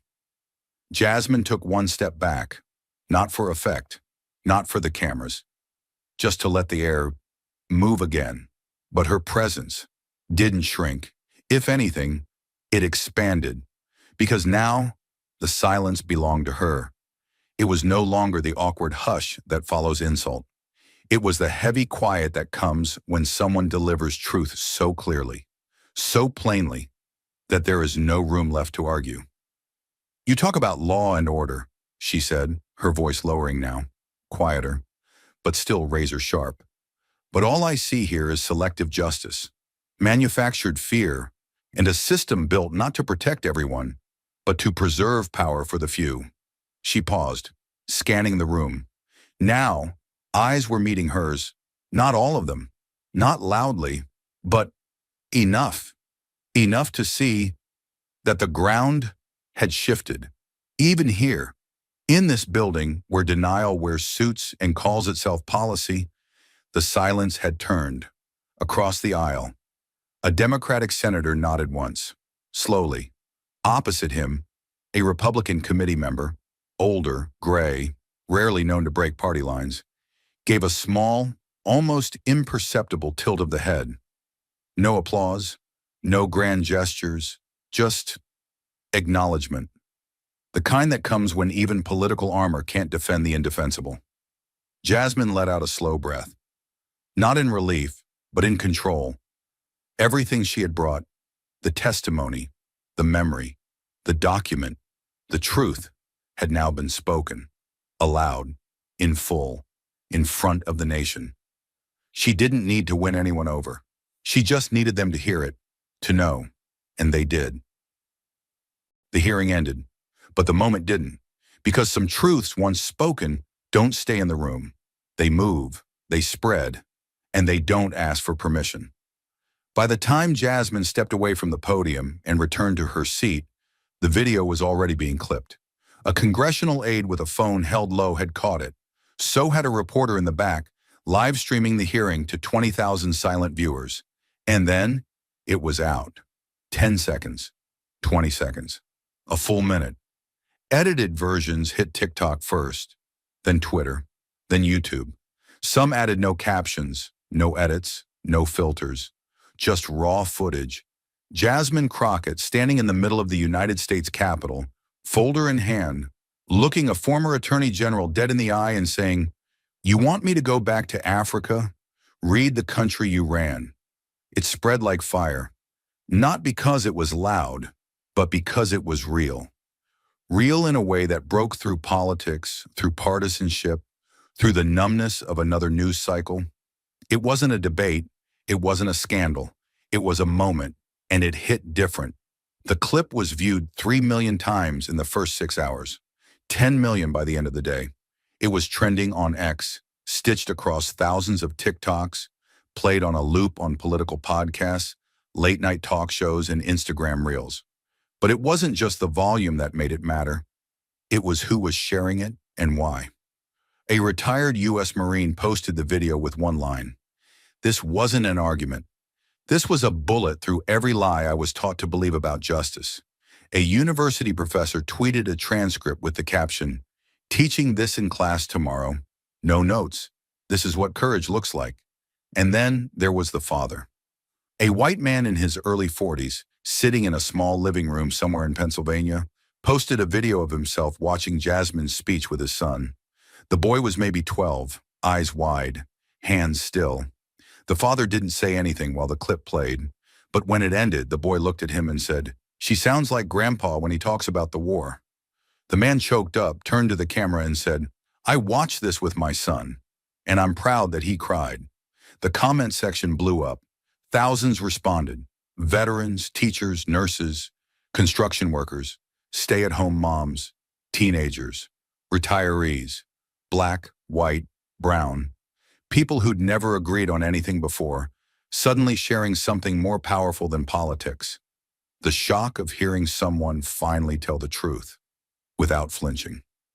Some said it reminded them of their own silences, their own fears, the times they'd wanted to speak up and hadn't. One comment read, "I didn't realize how much I needed to hear someone say it. Like that. Calm. Director. Unapologetic." Another said, "This wasn't about race alone.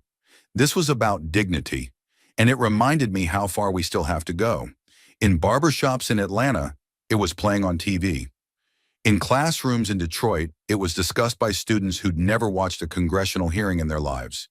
In diners in Oklahoma and gas stations in Ohio, people watched it over coffee, some nodding quietly, some shaking their heads. But watching, really watching. And on cable news, the debate was no longer about whether the system was biased. It was about whether this hearing had just changed the conversation for good. Analysts scrambled for statements. Pam Bondi declined to appear. Her office released one line. "No comment at this time." It didn't help.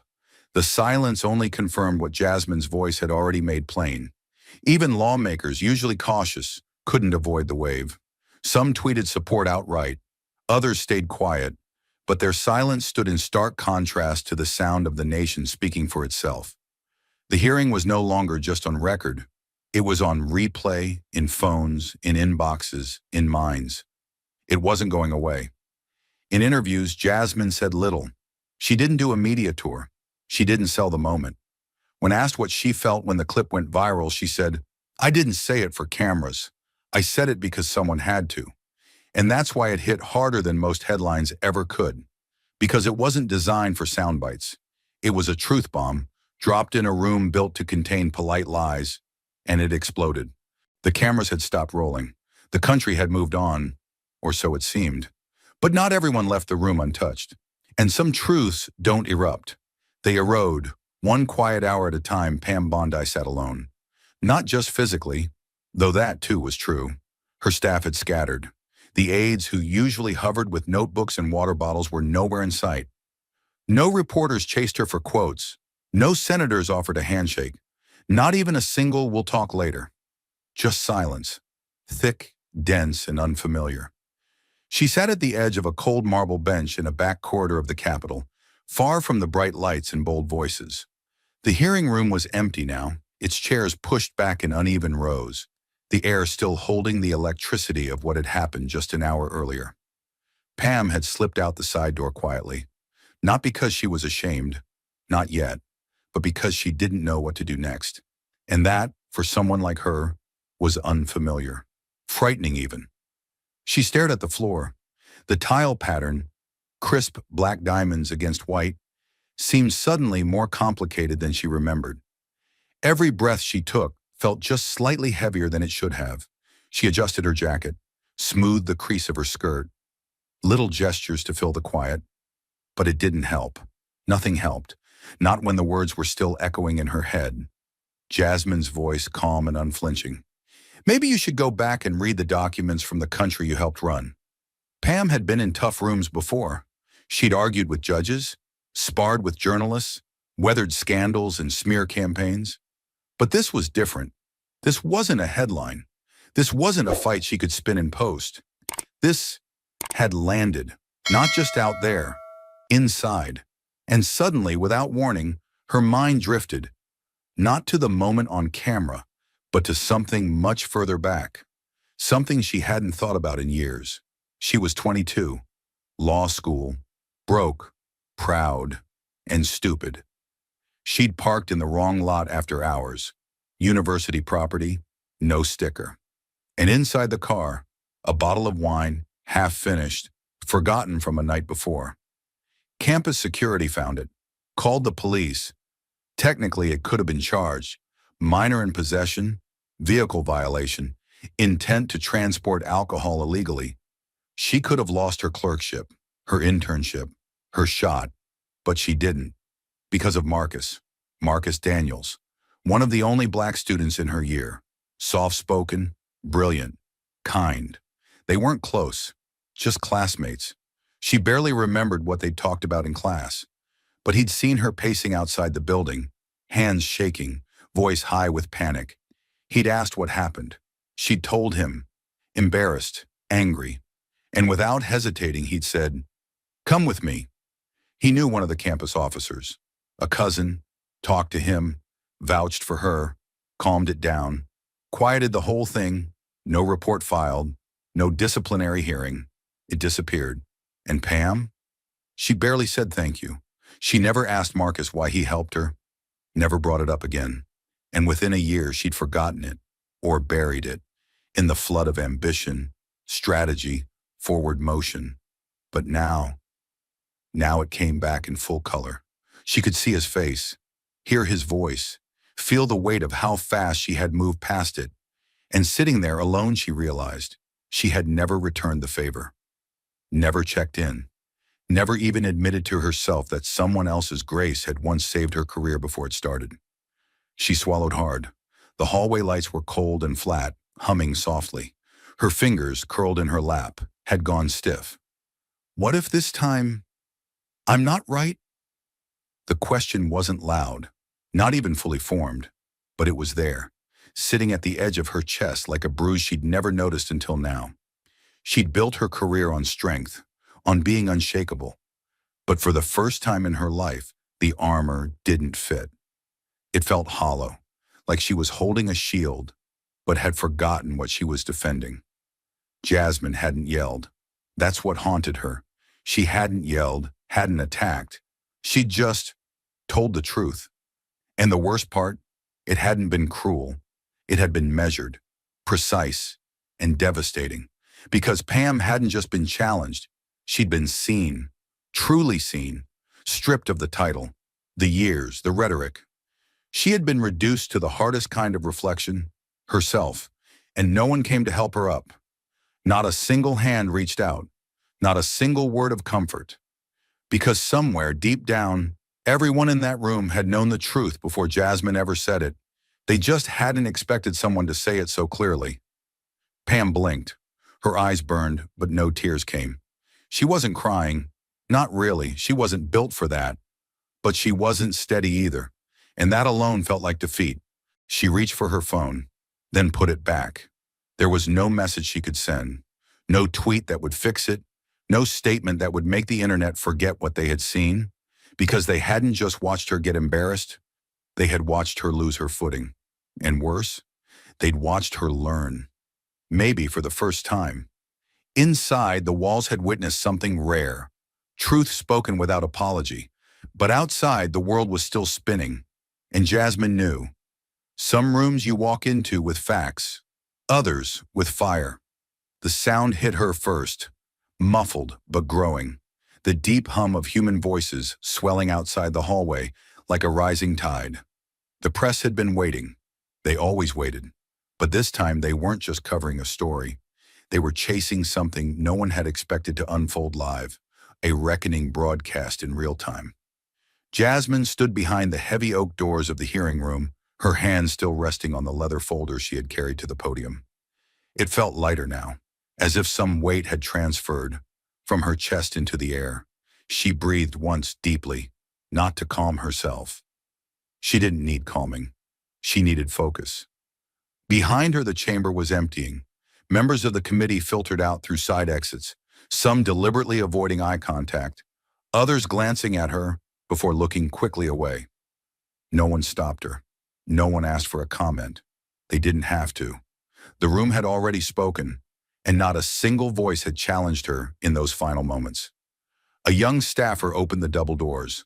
The sound hit full force now, Reporters shouting over each other, cameras flashing in bursts, a crush of bodies held back by velvet ropes and security lines, all pointed in one direction. Hers. Jasmine straightened her blazer. No mirror check, no fixing her hair. She adjusted the folder in her hand, stepped forward, and walked through the doors into the chaos. The flashbulbs lit her up instantly, a wall of light, like the surface of a wave crashing against stone. Voices bombarded her. Congresswoman Crockett, do you plan to file ethics charges? How do you respond to those calling your comments divisive? Do you believe Pam Bondi should resign from her current advisory role? She didn't answer immediately. She walked slow, deliberate steps down the long, marbled hallway, the click of her heels swallowed by the barrage of questions and shutter clicks. Security guards flanked her, but not tightly. They didn't guide her. They just moved in rhythm, like they knew she didn't need protection from the crowd, only space. She reached the press line, a half moon of microphones, reporters, and live stream phones. She stopped, and the room, if it could be called that, changed. Because Jasmine Crockett didn't flinch. She didn't wave. She didn't smile. She didn't raise a hand to quiet them. She simply looked forward, locked eyes with the first camera she saw, and waited until the crowd stilled, until it realized that silence, not noise, would get them answers. "Let me be clear," she began, her voice even, firm, caring without shouting. "What happened today was not planned. I didn't come into that room looking for a fight." The reporters leaned forward, notebooks ready, thumbs on phones, waiting. But I came prepared to speak the truth, and when I was told, in front of my colleagues and the American people, that I should go back to Africa, I had a choice. She paused. Not for drama, for control. I could have responded with anger. I could have walked out. Or I could do what every black woman in this country has had to do for generations. Stay in the room, stay calm, and speak anyway. The flashbulbs went off again, slower now, less frantic, more focused. What you saw wasn't an attack. It wasn't even a defense. It was a mirror. And what it reflected, some people weren't ready to see. She held up the folder again, now closed but still present. This document isn't about me. It's about years of data, of patterns, of pain that's been papered over by bureaucracy. That pain deserves more than silence. It deserves action. The reporters were no longer shouting. They were writing, recording, watching her. Not for missteps, but for meaning. So no, I don't regret what I said. I don't regret reading those numbers. And I don't regret looking someone in the eye and telling them the truth about the country they helped shape. She scanned the line now. Reporter to reporter, lens to lens. This isn't about parties. It's not about left or right. It's about right or wrong. And today, we all saw the difference. For a moment, no one moved. No follow-up question, no scramble. Just that rarest thing in American politics, a pause, a breath. Then the questions returned, but slower, more focused, more cautious. "Congresswoman, are you calling for a federal investigation into the DOJ's findings? Do you plan to introduce a bill addressing sentencing disparities?" She raised a hand, not to silence, but to signal one final thought. "I'm not here to lead a crusade. I'm here to remind this country what justice looks like when it's not filtered through comfort. If that makes people uncomfortable, they should ask why, not point fingers." Then she turned, thanked the press quietly, and continued walking. Through the lights, through the noise, through the history being written under her feet. Behind her, reporters filed stories, clips uploaded in real time, hashtags exploded. But Jasmine didn't look back. She didn't need to. The work wasn't behind her, it was ahead. And now the country was finally watching. Not all collapse happens in public. Some reckoning arrives quietly, through a blinking cursor, an open laptop, and a silence no camera can catch. The house was too quiet. No aides, no press calls, no camera crews on standby. Just stillness, the heavy, airless kind that comes after a long day of noise. Pam Bondi sat alone at the kitchen table of her beachfront home, her hands wrapped around a mug of coffee she hadn't touched in over an hour. The mug had gone cold, just like the energy that once wrapped itself around her name, her title, her presence. Her phone lay face down on the marble counter beside her, still vibrating every few minutes with notifications she no longer had the stomach to read. Mentions, headlines, hashtags. She didn't need to open them. She already knew.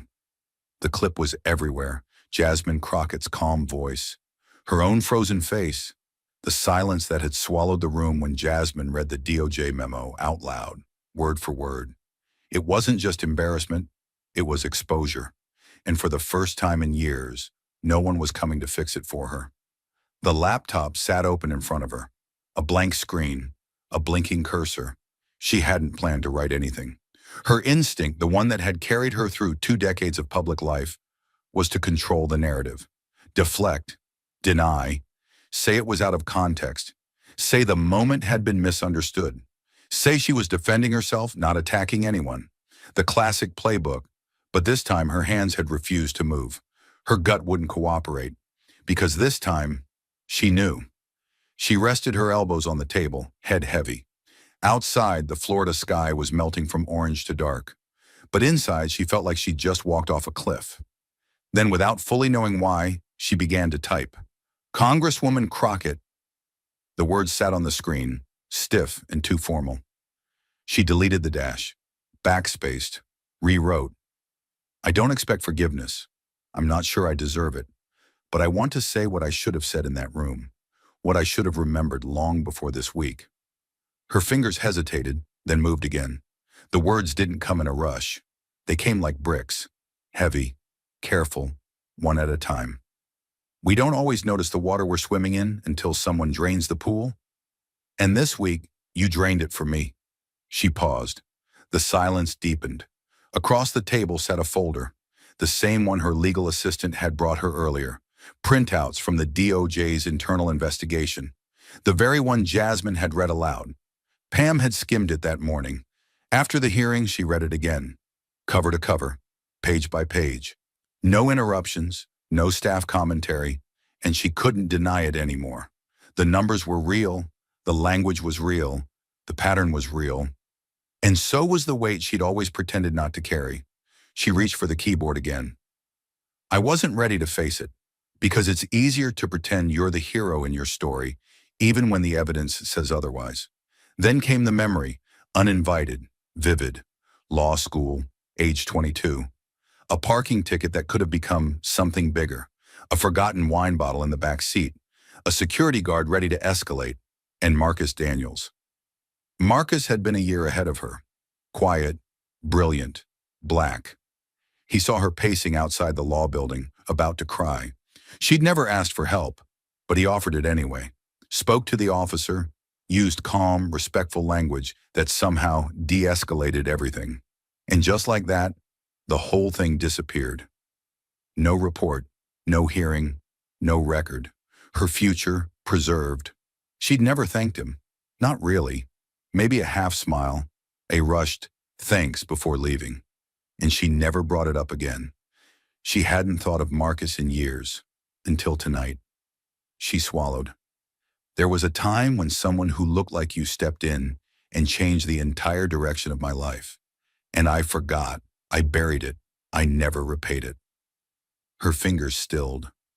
You didn't humiliate me in that hearing. You didn't try to make me small. You held up a mirror. And for the first time, I saw the version of myself I've spent too long avoiding. She exhaled. I saw the woman who dismissed reports without reading them. I saw the leader who spoke without listening. I saw the person who, in one sentence, told another American she didn't belong here, when all she had done was tell the truth. Pam leaned back in the chair, eyes stinging but dry. She wasn't crying. Not exactly, but something behind her ribs felt like it had cracked open. She looked at the screen again. The words weren't clever. They weren't built for headlines.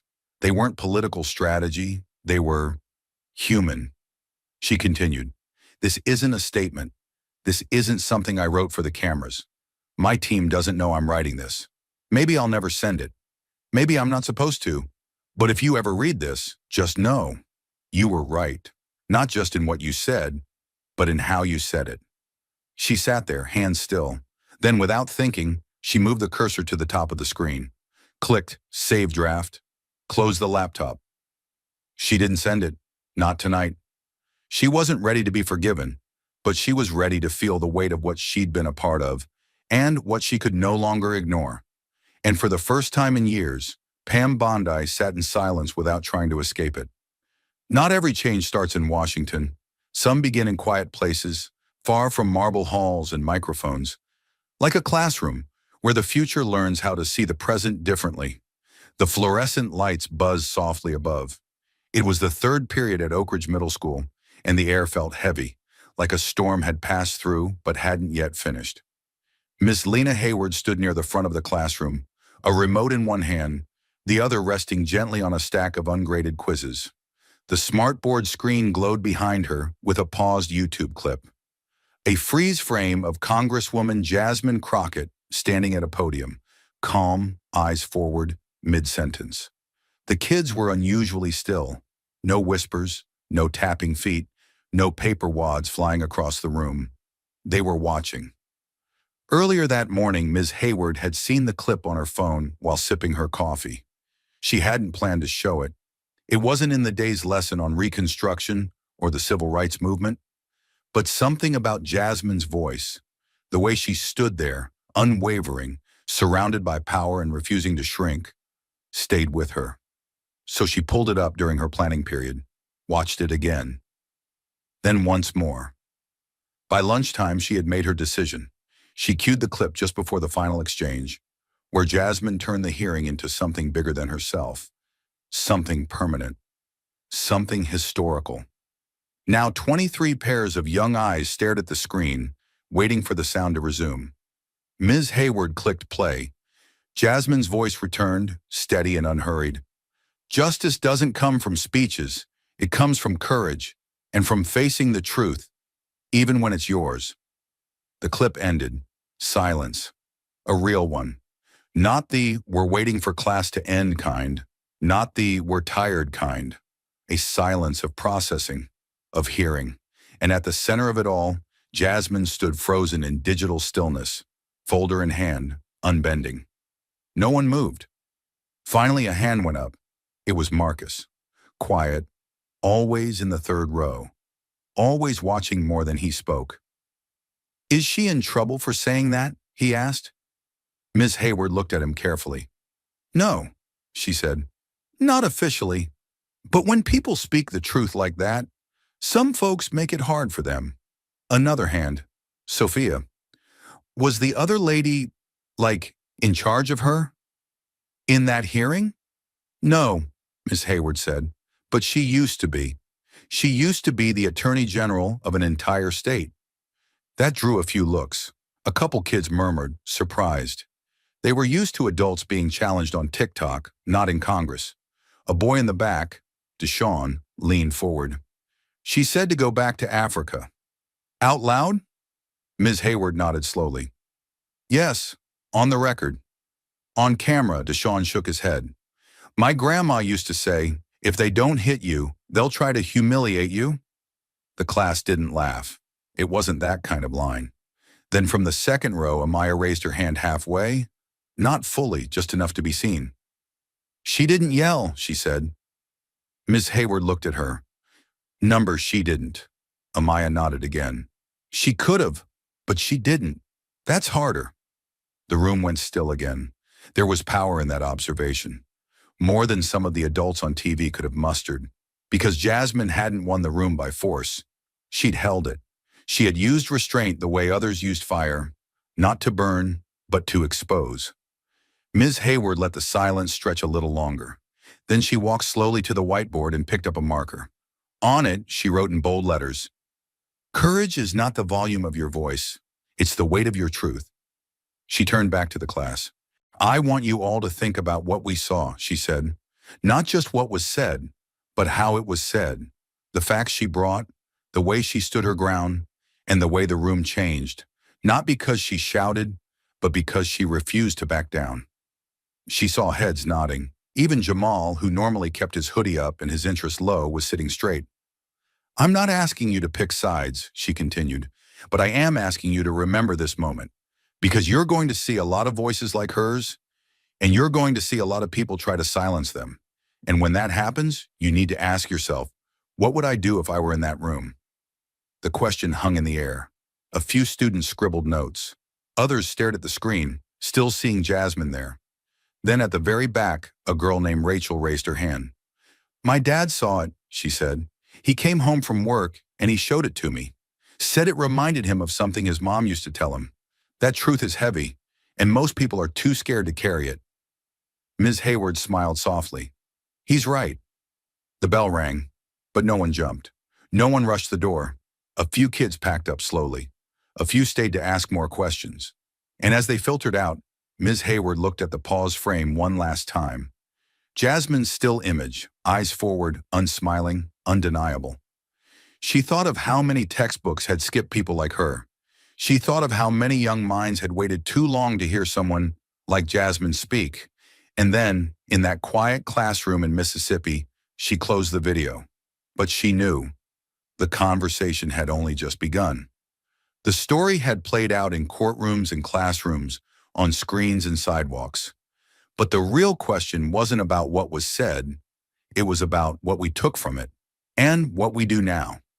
In the days that followed, the world didn't stop, but it slowed, like a held breath that wasn't ready to be released. The news cycle spun, as it always does, new scandals, new bills, new polls, but somehow Jasmine Crockett's voice kept cutting through the noise. Not because she shouted, not because she made herself the center, but because her truth didn't need anything louder than clarity. And in that clarity, something had shifted. Not just for the people in that hearing, but for everyone watching. It was as if the country, so used to deflection and denial, had stumbled into a mirror and finally stopped pretending it didn't recognize its own reflection. The story could have ended there, with the applause, with the silence, with Pam's shattered expression and Jasmine's calm command of the room. But real stories don't end with claps or camera fades. Real stories end, or begin, when we ask ourselves what we're meant to carry from them. Because this wasn't just about one insult in one hearing. It wasn't just about two women or two ideologies. It was about what happens when we finally listen, not just to the data or the drama, but to the truth that's been waiting generations to be heard. The human lesson wasn't subtle, it never is. Injustice doesn't arrive with fireworks. It arrives in small decisions, sentencing memos, memos buried in files, a shrug at the word bias, a smile at the wrong joke, a silence when someone's dignity is stepped on. And that's what made Jasmine's response so radical. Not that she spoke truth, but that she spoke it in a room designed to ignore it. That she carried the weight of history, hers, her ancestors, her communities, and placed it piece by piece on a table that had too long gone undisturbed. And what did she ask for in return? Not applause, not pity, just recognition. Recognition that justice without reflection is theater. That patriotism without accountability is vanity. That equality without memory is fiction. And that if America wants to be honest about its future, it has to start by being honest about its past. Not in private conversations, but in public, uncomfortable places. Places like the floor of Congress. Places like that classroom in Mississippi. Places like the living room of a white father who watched his son cry. Not because he was sad, but because he was awake. Because that's what Jasmine did. She woke people up, not with noise, but with stillness. Not with rage, but with precision. And in doing so, she reminded us of something we keep forgetting. That truth is not fragile, but comfort is. She reminded us that people like her, people who've spent their whole lives being told they don't belong, that they should be quieter, smaller, less angry, have held this country up with more dignity than most of its institutions. That the descendants of the enslaved have done more to protect the dream of America than many of its most powerful. That the ones most denied by the system often carry the deepest faith in its promise and the greatest courage to hold it accountable. That's the tragedy, and that's the hope. Because what Jasmine exposed wasn't just the gap between word and action, it was the cost of that gap, measured not in headlines but in lives, in freedom denied, in time stolen, in families fractured by sentencing guidelines, by courtroom bias, by the cold, quiet racism of a neutral system. And yet, she stood there anyway. She didn't run. She didn't fold. She didn't ask to be protected. She asked to be heard. And in that hearing, something sacred happened. For a moment, the nation stopped explaining itself. It listened. And that is the beginning of everything. Because systems don't change through shame. They change through reckoning, through the painful public act of admitting what has always been true and daring to become something better. Jasmine's power wasn't in her anger. It was in her grace. Grace rooted in pain. Grace that didn't excuse, that didn't forget, but that chose to speak instead of scream. That chose truth over retaliation. That chose clarity over collapse. And what do we do with that? That's the real question. Because watching isn't enough. Sharing isn't enough. We have to live differently, speak differently, vote differently, teach our children differently. We have to tell the truth, especially when it hurts, especially when it indicts us, especially when it dismantles the stories we grew up thinking were safe. Jasmine didn't end a debate. She started a reckoning. And now the weight of that reckoning doesn't sit on her shoulders anymore. It sits on ours. It's not enough to admire courage. At some point, you have to decide what kind of story you're willing to stand inside and what you're willing to risk to change it. If Jasmine taught us anything, it's this. Silence is never neutral. It's not a shield. It's not an escape. It's a choice. And it always favors the system that needs no defense. The room she stood in wasn't designed for voices like hers. It was built to absorb them, to dull their edges, to trap them in decorum and drown them in delay. But she refused. And that refusal, it cracked something open, not just in Congress, not just on social media, but in us, in every viewer who saw themselves in her stillness, in every listener who heard the unspoken question behind her words. If I can carry this truth into the fire, why won't you speak it in the safety of your home, your job, your school? So now the question isn't what will Jasmine do next? It's what will we do? Because injustice doesn't end in hearings. It ends in classrooms, in courtrooms, in living rooms. It ends when someone reads a racist policy and doesn't look away. When someone hears a cruel joke and doesn't laugh it off.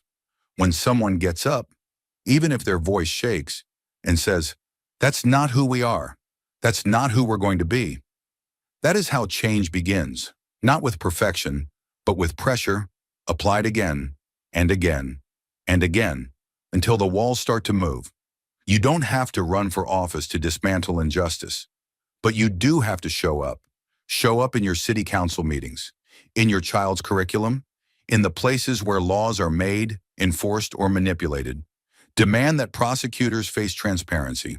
Demand that judges reflect the people they serve. Demand that sentencing data isn't hidden behind bureaucracy, but laid bare, like Jasmine did. You saw how one folder silenced a room of lawmakers. Imagine what a nation armed with truth can do when it refuses to flinch. And if you've never faced injustice yourself, then your responsibility is twice as large. Because privilege isn't a guilt trip, it's a tool. And tools, left unused, rust into complicity. You don't need to be Jasmine, but you can stand with her. You can speak when it's uncomfortable, vote when it's inconvenient, listen when it's painful, learn when it's easier not to, and act, even when you're afraid, especially then. Because history won't remember who kept quiet. It will remember who stood up. And if you're still asking, what can I do? The answer is simple. Start. Start where you are, with what you have, in your voice, your vote, your values. Because in a world that told Jasmine to sit down, she stood. In a country that asked her to leave, she answered with lineage and truth. And in a moment where most would have stayed silent, she spoke. Now it's your turn. Thank you for watching until this moment and for standing with us on this journey for justice. Your support means everything. Like, subscribe, and turn on notifications so you never miss what's next. And we'd love to hear your thoughts. Leave a comment below and let us know what moved you most in this story. Together, our voices make a difference.